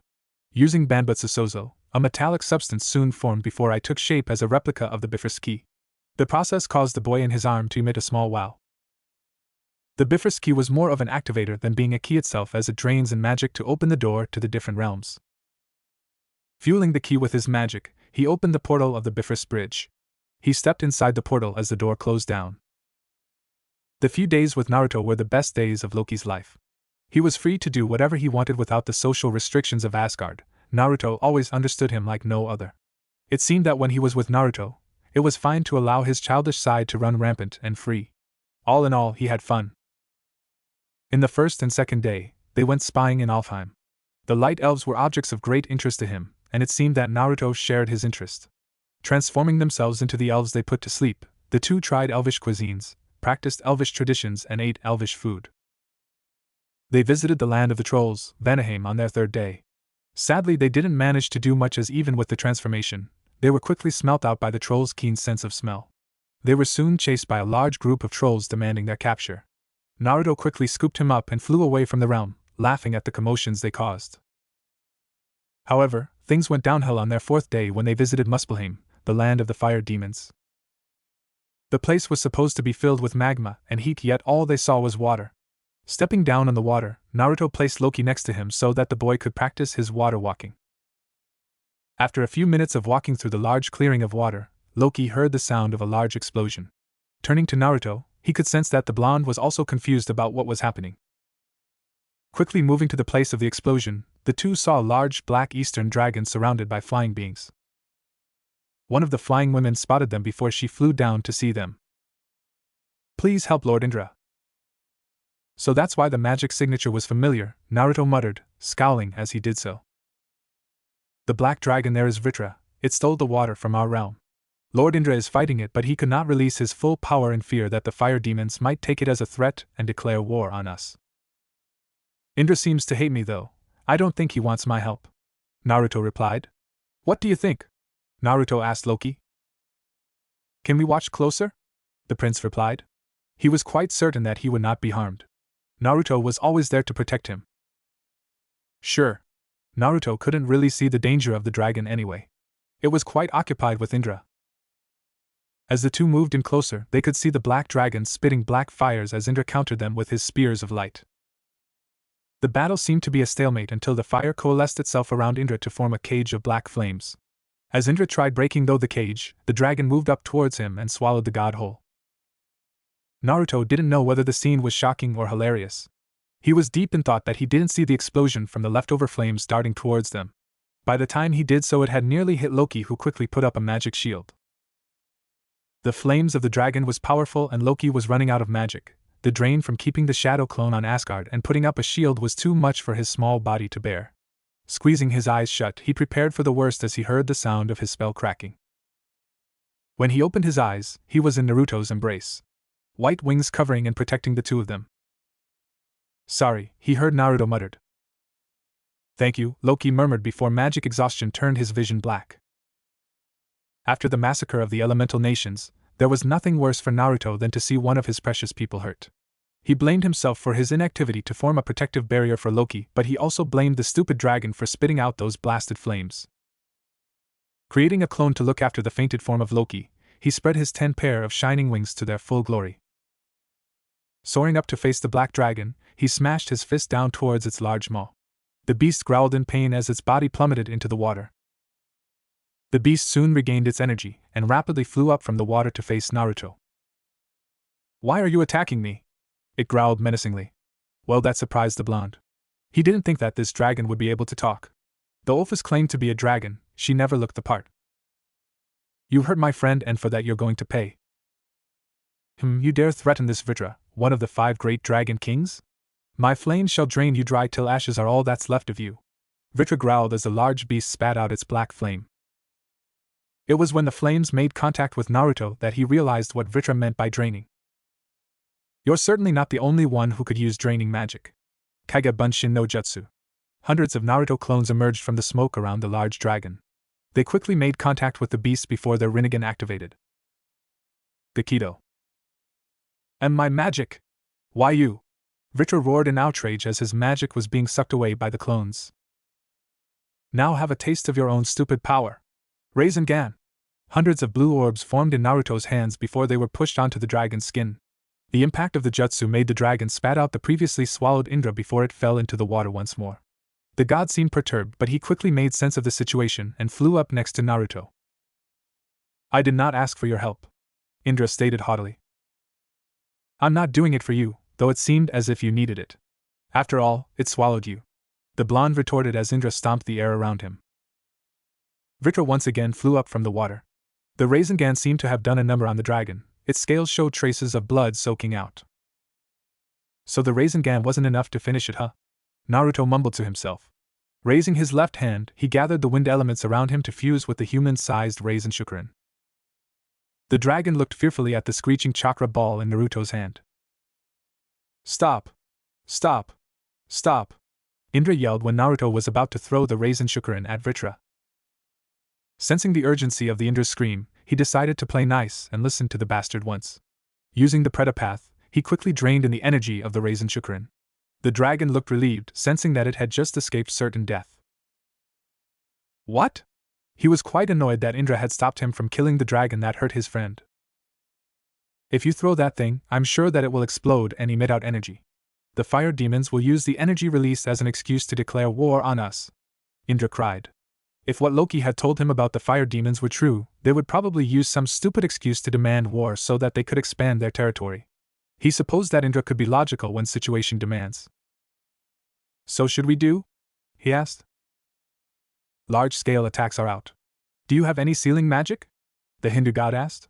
The question reminded Naruto of Azazel's theory in sealing beings in sacred gears.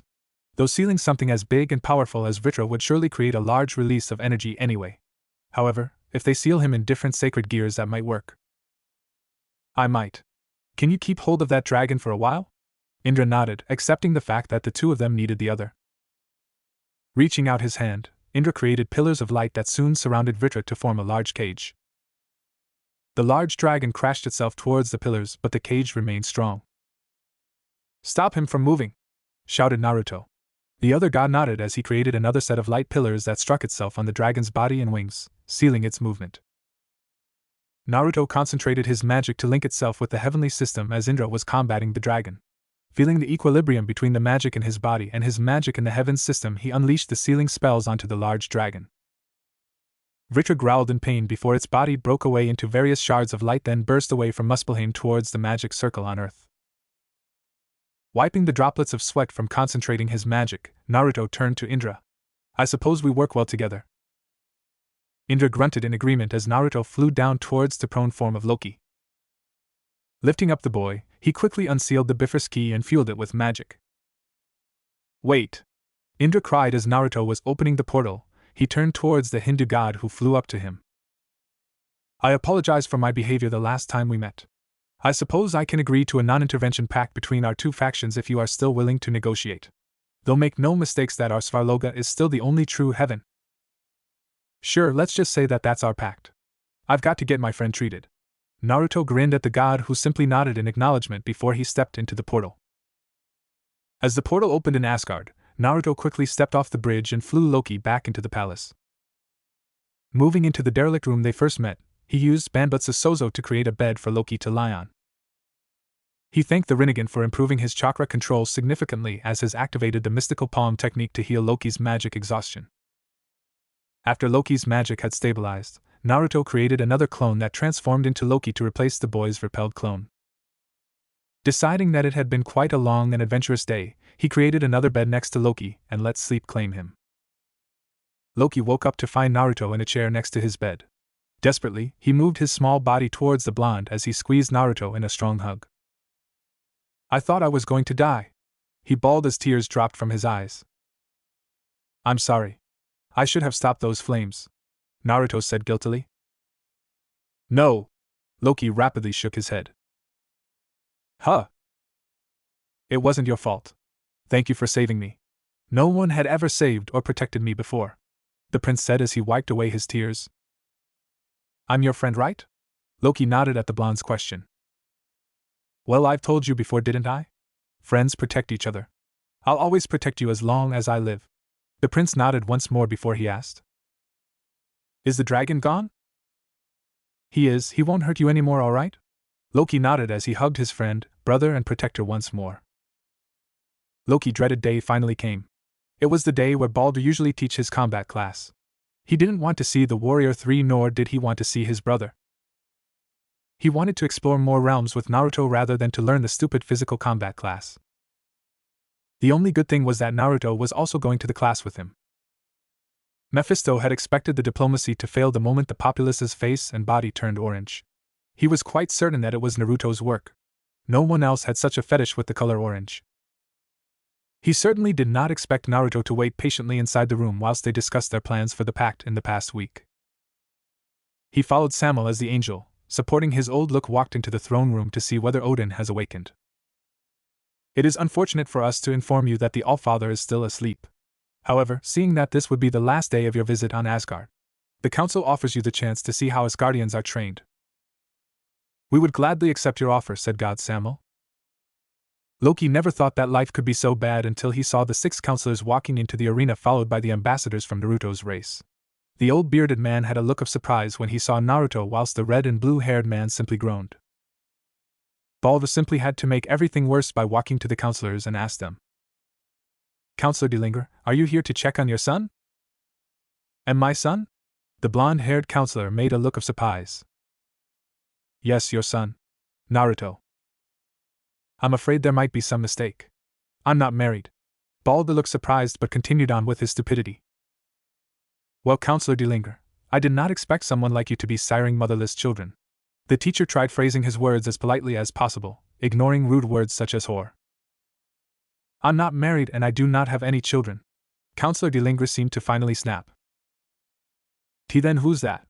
Balder pointed at Naruto's 12-years-old form. Awkward silence covered the air until Naruto spoke. I'm an angel. I came with my god over there. The blonde pointed at the old bearded man. Then why are you here? I was bored. His answer earned a deadpan from the red and blue-haired man whilst Loki started sweating. The situation worsened when a herald ran in shouting. Counselors!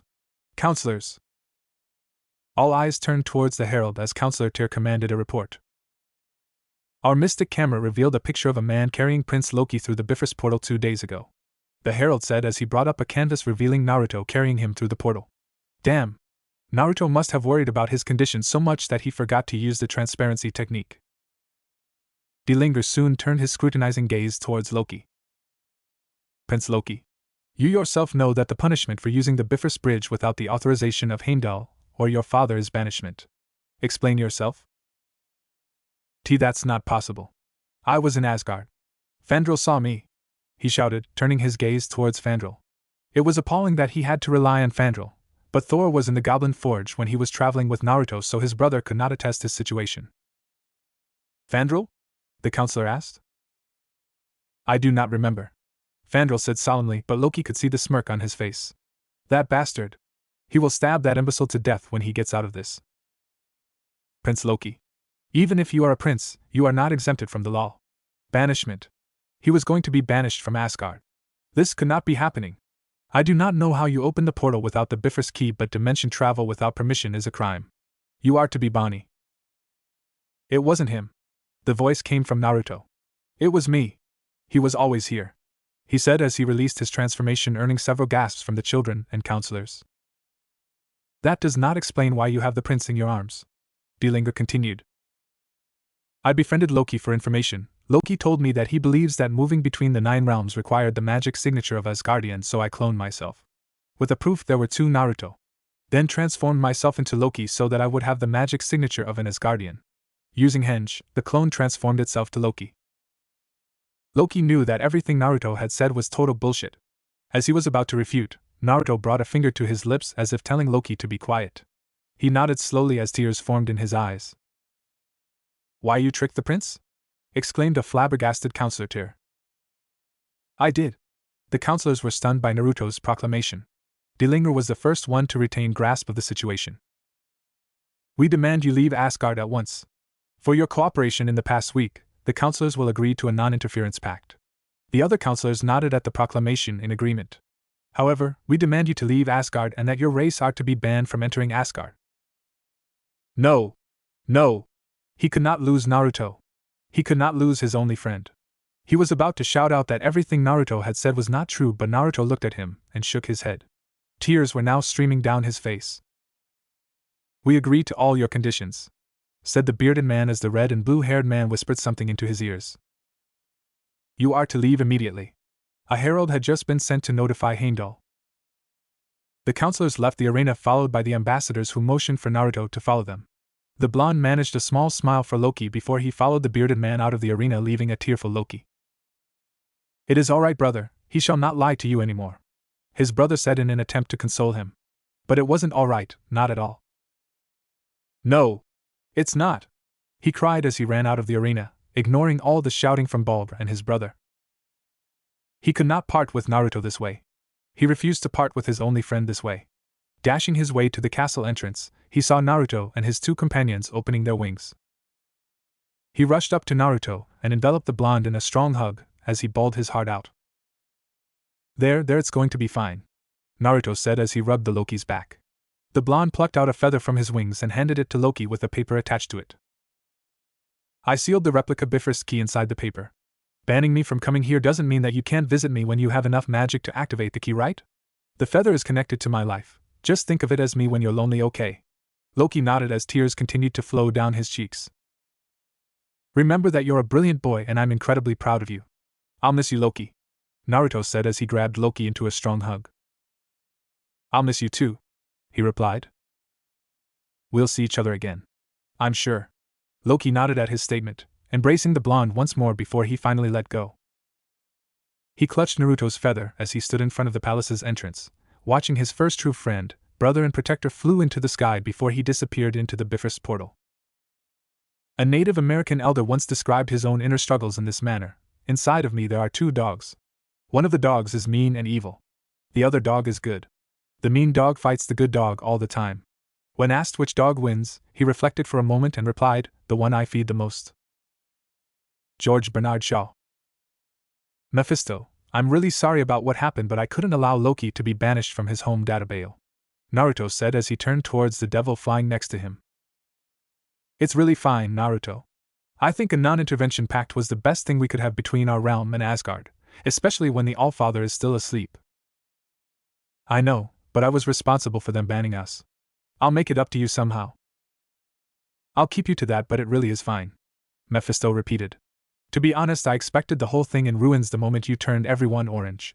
Gave the red-blue-haired devil a surprised look. How did you know that it was me? He questioned. You're obsessed about orange. It was Loki's magic formula, though. I only helped him clear the guards. It was Mephisto's turn to be surprised. Naruto guessed that the devil did not expect the small child to work out such a complex formula. By the way, Mephisto, I met Indra when I was traveling with Loki. He was less bastardy this time, and we concluded a non-intervention pact as well. That simply stunned Mephisto. It was incredibly hard to get along with Indra, especially when the said god simply enjoys snubbing the other pantheons. Perhaps the art of politics was completely lost for Naruto. As they neared heaven, Naruto weaved Mephisto a protection spell that allowed him temporal entrance into heaven before the group entered the protection of the heavenly system. Upon landing on the tangible clouds, Naruto immediately went to the heavenly system. After the sealing Vritra, Naruto wanted to check the workings of the system to see if there might be any malfunctioning. Calming himself to be one with the magic of the circle, he closed his eyes and began to concentrate. He soon felt the complex mechanisms of the spell and the new addition to its workings. The sealing of Vritras was a success. The dragon now exists in the world through various sacred gear. It was strange to think that the various parts of Vritra now have their own consciousness despite the fact that they were once part of the same. The new addition did not seem to lower the efficiency in the running of the system by Michael, Gabriel and Uriel, so he supposed he could continue dallying elsewhere with Samuel following him. Mentally congratulating himself on a job well done, he flew to the room where Mephisto was staying. He had not expected to find Mephisto and Azazel literally rolling on the floor laughing whilst Ophis looked amused. Regulus was in the room as well, and the lion quickly jumped on Naruto, thoroughly licking his face whilst Naruto brushed his hand across the lion's fur. The moment Azazel and Mephisto noticed his arrival, the fallen angel and the devil laughed harder. Raising his eyebrows to Ophis questioningly as if to saw what the hell is happening got him the answer. Using her small hands, the dragon god pulled up a drawing for Naruto to see. He was quite surprised but still could not understand the joke that Mephisto and Azazel were laughing about. The drawing revealed the old man Hokage, yet instead of having a small stump of a beard, the drawing gave the old man Hokage an incredibly long and fluffy beard. He supposed that it was quite funny, but it was clearly not that funny. That's you," Azazel barked out as he continued to helplessly laugh. Naruto could not understand why Fallen Angel would call him the old man Hokage. After all, it's not like he was going to grow old. Turning to Ophis, he simply said, "What?" Azazel went down to earth whilst you were still on Asgard. He revealed to the humans the light and the sky came from you. When asked how you look like, he gave a detailed explanation. The result is what you are seeing. Well, things now click together. He didn't want humans to really worship him as God, but if they were to do so, clearly he would not want them to think that he looked as elderly as the old man Hokage. Azazel has another thing coming if he thought that Naruto would overlook this prank. Turning his gaze to the main culprit, he directed a stare emanating dark intense towards the fallen angel, who looked quite fearful as he saw Naruto walking towards him but was still laughing. Even Regulus, who was pushed off, started whimpering as the killing intent was released. Naruto's plan in torturing his own creation was, however, put on hold when Samuel suddenly rushed into the room. "Naruto-sama! There's a visitor outside the protective circle." "Visitor?" Naruto turned his head in confusion. Visitors weren't common, and the other ones who came were restricted to Mephisto and the fallen angels who contacted Naruto through their crystals before they make their entrance. "Yes, Naruto-sama. It's the man you punched the day that we arrived here." "The man he punched? Well, he did punch a few assholes here and there, but if Samuel said that it's the man he punched on the day he first arrived, then there's only one possibility." That guy who called himself Harma or whatever," he shouted, remembering the unpleasant encounter. "I think it was Hermes, Naruto-sama," replied Samuel. He ignored Samuel's fixture of the name. He meant his name-calling to be insulting, damn it. But again, it's not as if he cared much for Hermes or any members of the Olympic pantheon anyway. After all, Hermes was an asshole and Heracles was an asshole, so the other members were probably assholes as well. "Well, tell him that assholes like him are not welcome here." Naruto huffed petulantly as Samuel nodded at his orders. However, before Samuel left, he was stopped by a loud "wait!" coming from Mephisto. Naruto groaned as he saw a smile appearing on Mephisto's face. It was quite clear to Naruto of what the devil had in mind. "Since you're really sorry about what happened on Asgard, you wouldn't mind doing things my way this time, will you?" Groaning out loud, the blonde nodded. Damn him for always keeping his promises. "Samuel, you wouldn't mind bringing Hermes here, would you?" He pouted, hearing Samuel shamelessly ignoring his initial thoughts on the matter. Samuel had the decency to look towards him, asking for his permission. He forcibly nodded at Samuel, and the angel quickly left. Disloyal friends surrounded him, and Samuel was his only true follower in this room. That was his cross to bear. His only true follower soon returned to the avenue with the Greek god. Hermes smiled in delight when he saw the group and quickly approached the team. The messenger's smile, however, turned to a frown when he saw Regulus. The blonde supposed that news of how he stopped Heracles did reach the Olympic gods. Hermes quickly fixed his expression before proclaiming, "Lord Zeus demands an audience with you immediately. My liege does not appreciate your unbecoming actions towards our pantheon in our last encounter. However, my lord is kind and is willing to forgive if you heed his call immediately." Naruto wanted to say, "Fuck your lord," before punching the messenger into oblivion after hearing Hermes' irritating speech. However, it was his fault that their mission to Asgard failed, and staying calm was the least he could do in this situation. "We would gladly have talks with Zeus. Though I must ask whether this talk is limited, Naruto, or whether we are all welcome." The messenger seemed to be deep in though he quickly made his mind the moment he saw the feral snarl on Naruto's face. "Why, yes. You are all very welcome," Hermes rapidly blurted. "Then shall we?" Mephisto stated as he stood up, gesturing towards the exit. Naruto looked towards Ophis, who shook her head to say, "I'd rather stay here," whilst Azazel took one look at old Hokage with a long beard drawing and started laughing once more. The Olympic deity looked puzzled in the scene but still nodded before he floated out, followed by Naruto, Mephisto and Samuel, leaving Ophis listening to Azazel's laugh and rants. Traveling to Olympus was rather easy. They simply flew over to a large mountain before Hermes opened a portal from it to lead the group to Olympus. Olympus seemed to be a combination of Asgard and heaven. The architecture was quite similar to what Naruto saw on Asgard, however the buildings were on solid clouds. He supposed that they might be shameless copycats who saw the beauty of heaven and decided to copy that by creating solid clouds. Hermes quickly led the group towards a large circular room where 3 thrones were situated. The left throne was painted dark blue and was decorated with lustrous pearls and seashells, the center throne was pure gold and was continuously radiating light, and the rightmost throne was pure black onyx. Sitting on the 3 thrones were some of the weirdest figures Naruto had ever seen. On the blue throne was a muscular tan man with black hair. He supported a colorful-looking robe that might be confused as a bathrobe. On the golden throne sat a muscular long-bearded black-haired man. He supported a white and gold robe. On the black throne sat the most bizarre figure. The figure was literally a skeleton dressed in black robe emanating a visible black and creepy aura. "Welcome!" the 3 of them voiced as one. Naruto's eyes visibly bulged simply because the skeleton spoke. "I am Zeus and these are my brothers, Poseidon and Hades," said the man dressed in gold and white. Naruto nodded at the introduction before giving one of his own.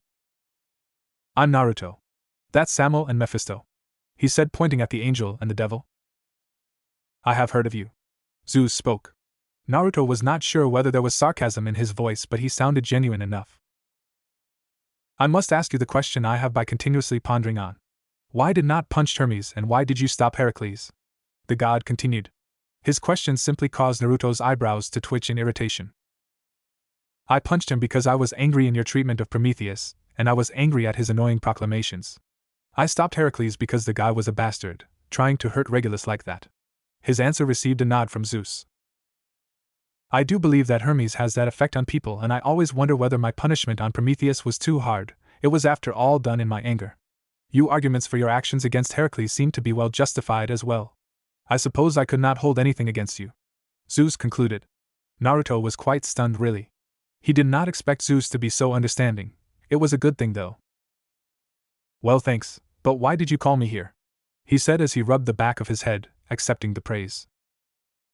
"I have heard news that you were contacting the various pantheons of this universe. May I ask why?" Nodding, he answered. "Mephisto and I had an idea that magic should be shared between us and the humans. That way we could always be supportive of each other in our actions." "Well, I believe it is a great idea. Encouraging friendships between all should encourage mutual aid, peace, and prosperity. I see no reason why we should not. Zeus' words were cut off by the evil-looking skeleton that shouted. Brother! You cannot do this. The other pantheon will view us as weaklings if you do. After all, he intervened in your judgments, attacked one of your followers and took away your offering. Well, when the skeleton said it like that, Naruto would obviously felt wrong. Hades was not done as he turned his glare from Zeus towards Mephisto. And you? I doubt that the Morningstar Lucifer would agree with your actions. Mephisto's face warped angrily with Hades' comment. Morningstar's opinions never reflect mine. We have never overstepped our boundaries between one another. You think so? Even with your actions and being friendly with the other factions? I'm afraid even you might have overstepped your boundaries this time, Fafa. Hades spoke as he looked at Mephisto with a creepy grin, made creepier by the fact that it was a walking skeleton that was doing it. Enough, Hades, spoke Poseidon as he angrily glared at Hades. We're here to find a solution for peace, not to wage war. May we have a few minutes to ourselves? The god of the sea targeted his question at Naruto, who nodded. The door to the room then opened, a signal from them to leave. What was all that about? Was the first question he asked Mephisto the moment they left the room. You do remember our conversation about devilkind, right? He nodded and the devil continued. Well, as I once said, the ideals of the four Maos do not reflect the ideas of all devilkind. The Maos wanted the exploitation of human and devil superiority above all other race and pantheon. Many, such as I, disagree, seeing the disadvantages of war. Yet the four Maos forms the devil's dictatorship and they are still the rulers of our realm. My actions in forming peace with the other pantheons go against the will of our rulers. However, they should not have known about our mission. Unless someone. Mephisto was cut off as the door opened once more for them to move in. Seeing Zeus' resigned face, Naruto could predict the outcome of this mission as well. I am incredibly disappointed to say that after our discussions, the most that we could offer you is a pact of non-intervention. As expected, but at least it wasn't war, thought Naruto. We'll take it, he said, wanting to quickly conclude the deal. Seeing Mephisto's distressed face. We'll take our leave then, Naruto continued. Seeing Zeus nod, he quickly moved towards the exit with Mephisto and Samuel. You okay? He asked Mephisto after they were outside the building. I should go back to the underworld immediately. Mephisto's distressed face was not something that Naruto was familiar with. Feeling that there was something serious happening in the devil's world, he quickly decided that he should accompany Mephisto to the underworld. I'll go with you. Haven't seen Sarah-chan in ages. The devil nodded rigidly. Again, it was a gesture that did not fit with Mephisto. The devil was always full of flair. Would you mind if we simply open the portal to the underworld here? His distressed cry caused Naruto to nod quickly. Samuel, you wouldn't mind going back to heaven alone, right? I'll follow you back later. Samuel seemed to have sensed the distress from Mephisto as well and nodded as he said. Not at all, Naruto-sama.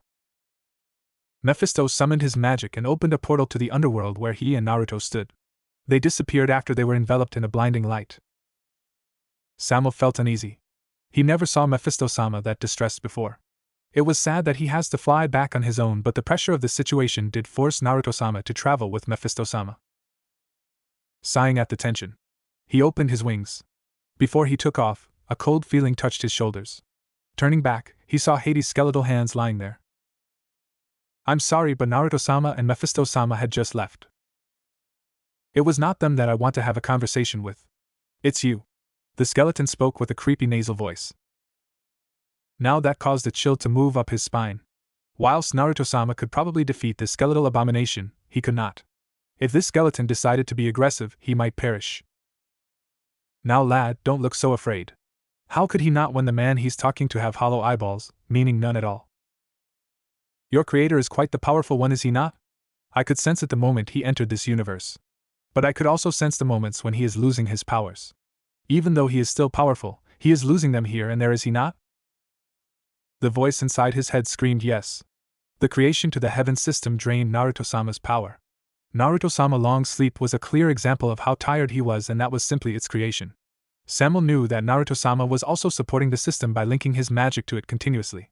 Even though it was Michael, Gabriel, Uriel and occasionally himself who operates the system, the largest drain of magic occurred on Naruto-sama's